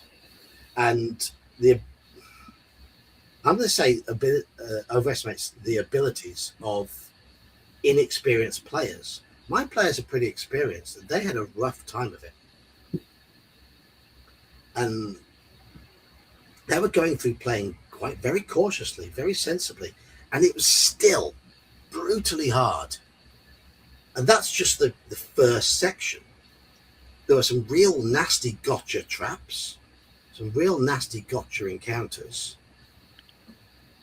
And it's all because a noble wants to get some nice things to show off to his potential bride. Yeah, great. But the next bit, the party then have to go and follow up on something else they find. And it takes them to the queen that is mentioned in the title. And I would describe this bit as the Caves of Chaos on steroids. Imagine, the Caves of Chaos has got like 6 or 7 different groups of humanoids, each in a section of half a dozen caves, but the caves are separate. There's some links between them.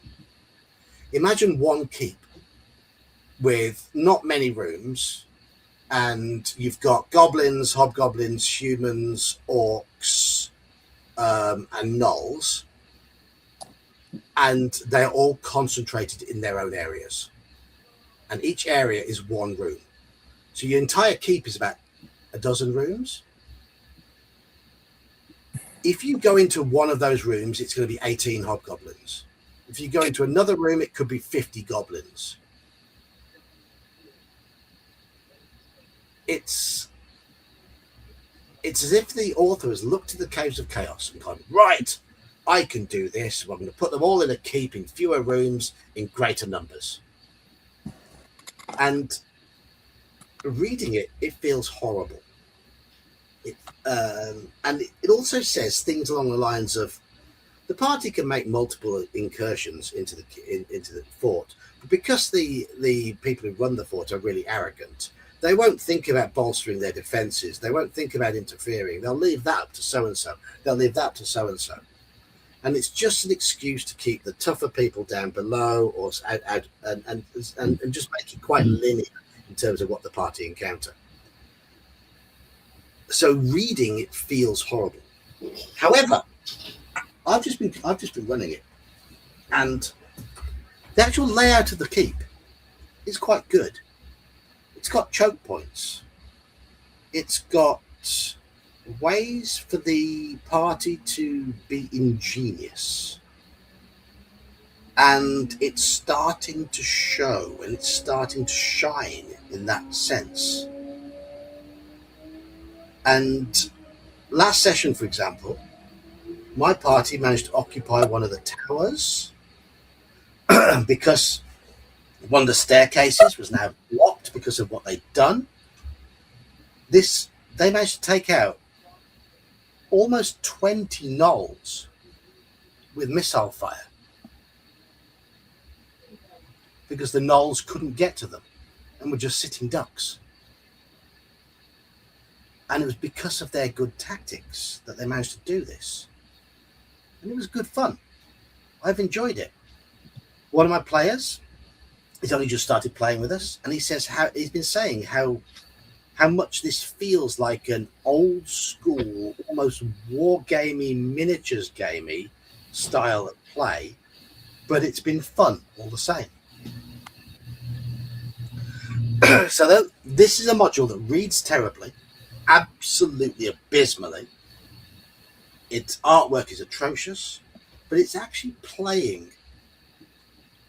Certainly the keep part is playing better than it reads. The first part is awful. And I'm going to put it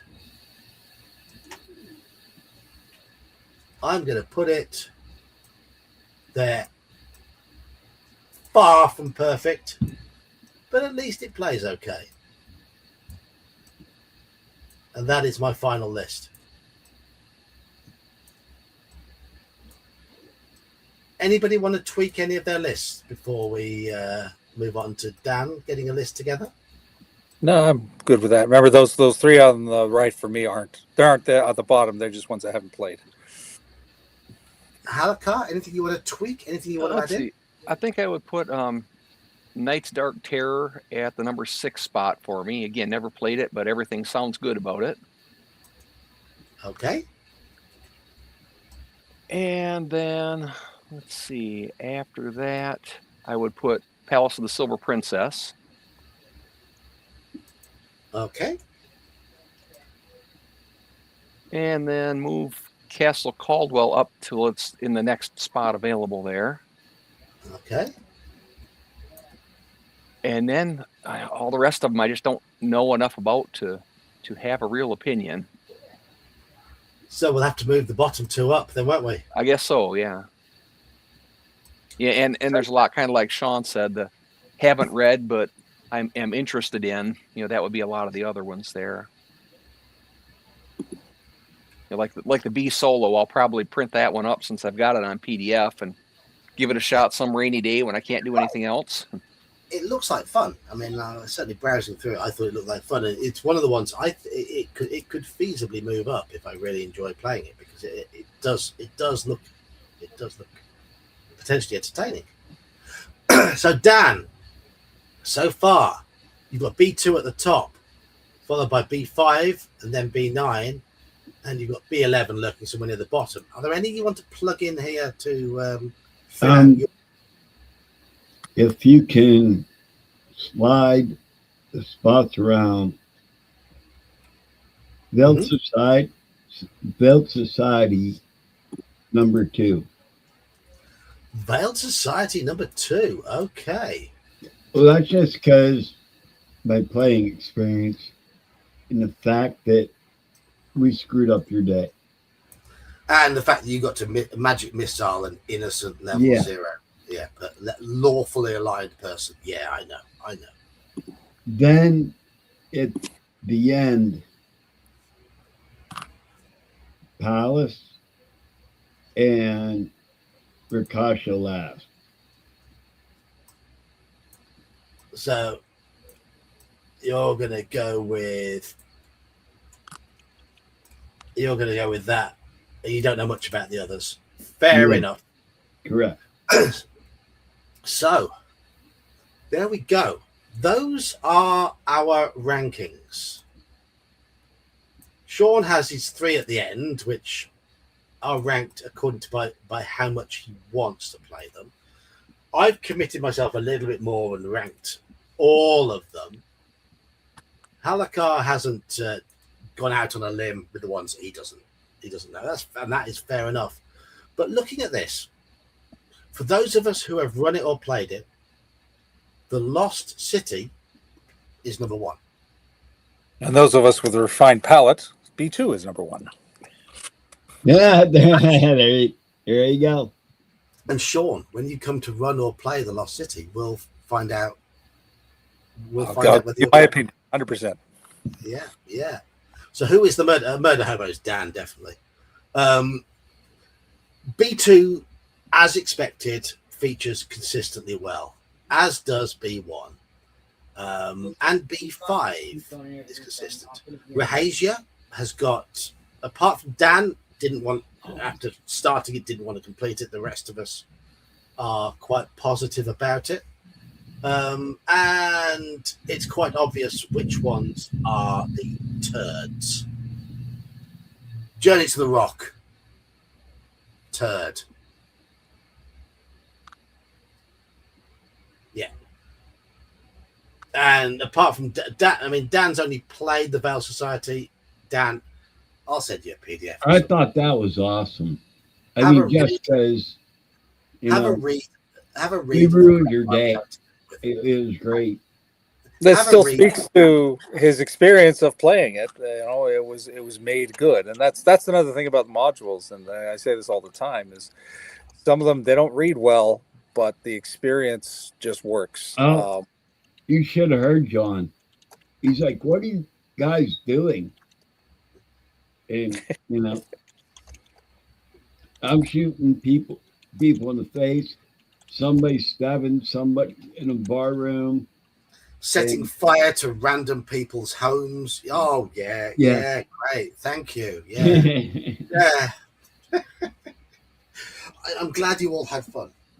I tried to make it work. I tried to hold it together. I tried to make it cohesive. I tried to keep the story usable in some way. But no, you just shredded it so much I ended up giving up.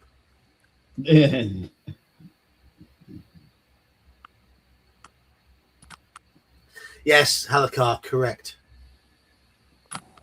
Dan did once throw a child to a Cthulhu-esque sea monster after using a gun to fend those stop him. Yeah, okay. All right, Halakar. That was pretty funny. Give me credit. Give me credit on that one. That was pretty good. The Cthulhu-esque monster was demanding the death of the child. And your character was like, yeah, you have him. If the Cthulhu-esque monster was demanding it, I mean, your hands are tied. Yeah, I threw him in. Screw it. I was playing my character, not me. You were. Instead of calling them turds, you need to come up with a feces scale. I mean, what the biggest turd has got to be the 3 day of constipation, 5 pints of Guinness, sort of one. Anyone know? The look on your face is a blank one there. Maybe it's just me.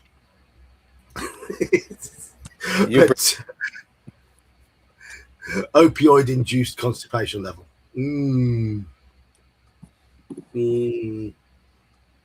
But yeah, on the turd scale, for me, B1 to 9 in Search for Adventure gets it. Just because of just how poorly they put it together. I get why Sean has fond feelings for it. Because when he was a child and it was new and he was able to get the adventures in part for cheaper. But when you look at the original adventures and the bits they put in there, the decisions that were made, the nonsense that they tried to use to tie them all together. Yeah. It's bollocks. Yeah. Anyway, I hope people have enjoyed us having a Wednesday night stream because it has been good to get people back again. This was a fun throwback. It was, yes. Halakar, you coming to Clericon this year? I am. Already paid. Sean, you coming to Clericon? Yeah, you're definitely coming to Clericon. No, I'm just gonna drop you off and take off. I'm writing a Call of Cthulhu adventure for Clericon this year. And it's going to be set in Claire Williams. And some of the characters, some of the people, some of the NPCs in it might be recognizable characters from Clericon. Well, they're airing. I don't know how it'll work, but we shall find out. We shall find out. I have some ideas. I put a few bits and pieces down on paper. Nothing's been written up yet. I'm still bouncing ideas in my head. I might run them past young Iman if he at some point to see what he thinks, because he's becoming quite quite the pimp for our games recently. Yeah. As most of you will know, Iman discovered our channel about 3 years ago by simply going onto YouTube and looking at Warlock of Firetop Mountain and finding out that I was reading it at the time. And he joined the stream and joined in the reading and answering all the which way do you go and all that sort of stuff. Within a few weeks, he was joining me on the stream, and now I can't bloody get rid of him. He's the mod on my Discord. He's one of the mods on my Discord. I've taught him how to GM. Bears taught him how to GM as well. Saxius has taught him how to GM. He's played in loads of games, learnt from some really solid players, the likes of Mike, Dan, Andy, Anne, and others. And he's become a very solid role player. And he's been he runs Call of Cthulhu. And he's run the same Call of Cthulhu adventure now for 4 or 5 different groups. And most of those groups are complete newbies to the game. So he is pimping out our hobby. He's new to our hobby, but he's sharing it with fellow newcomers. He jumped all in. He did, yeah. It's fantastic. Oh, he ran it. I love it. You know, he ran Deadlight for 5 complete newbies on Sunday. Over Discord. Fair play to the fella. So, hopefully I'll be able to come to Claricon again. guys, I'm sorry, but I have C3 through 7 fractured, 10 and 11 rib fractured, and I'm the hurting unit, so I'm going to go. You go and get yourself some painkillers. Problem is, I can't take them, John. No, I know. I don't like how they make me feel, and that I know. I gotta go. It was a good night with you guys. Cheers, Dan. Thank you for joining us. Have a good night, Dan. I'll see you next time. Bye. Take care of yourself. Yeah. For those in chat who don't know, Dan currently has fractured vertebrae and fractured ribs, and has issues with the painkillers he keeps being given. So, poor fella's been in a lot of pain recently. Saturday, you got on Discord. MERP is this Saturday. And it runs fortnightly. Last Saturday, we were running OSE.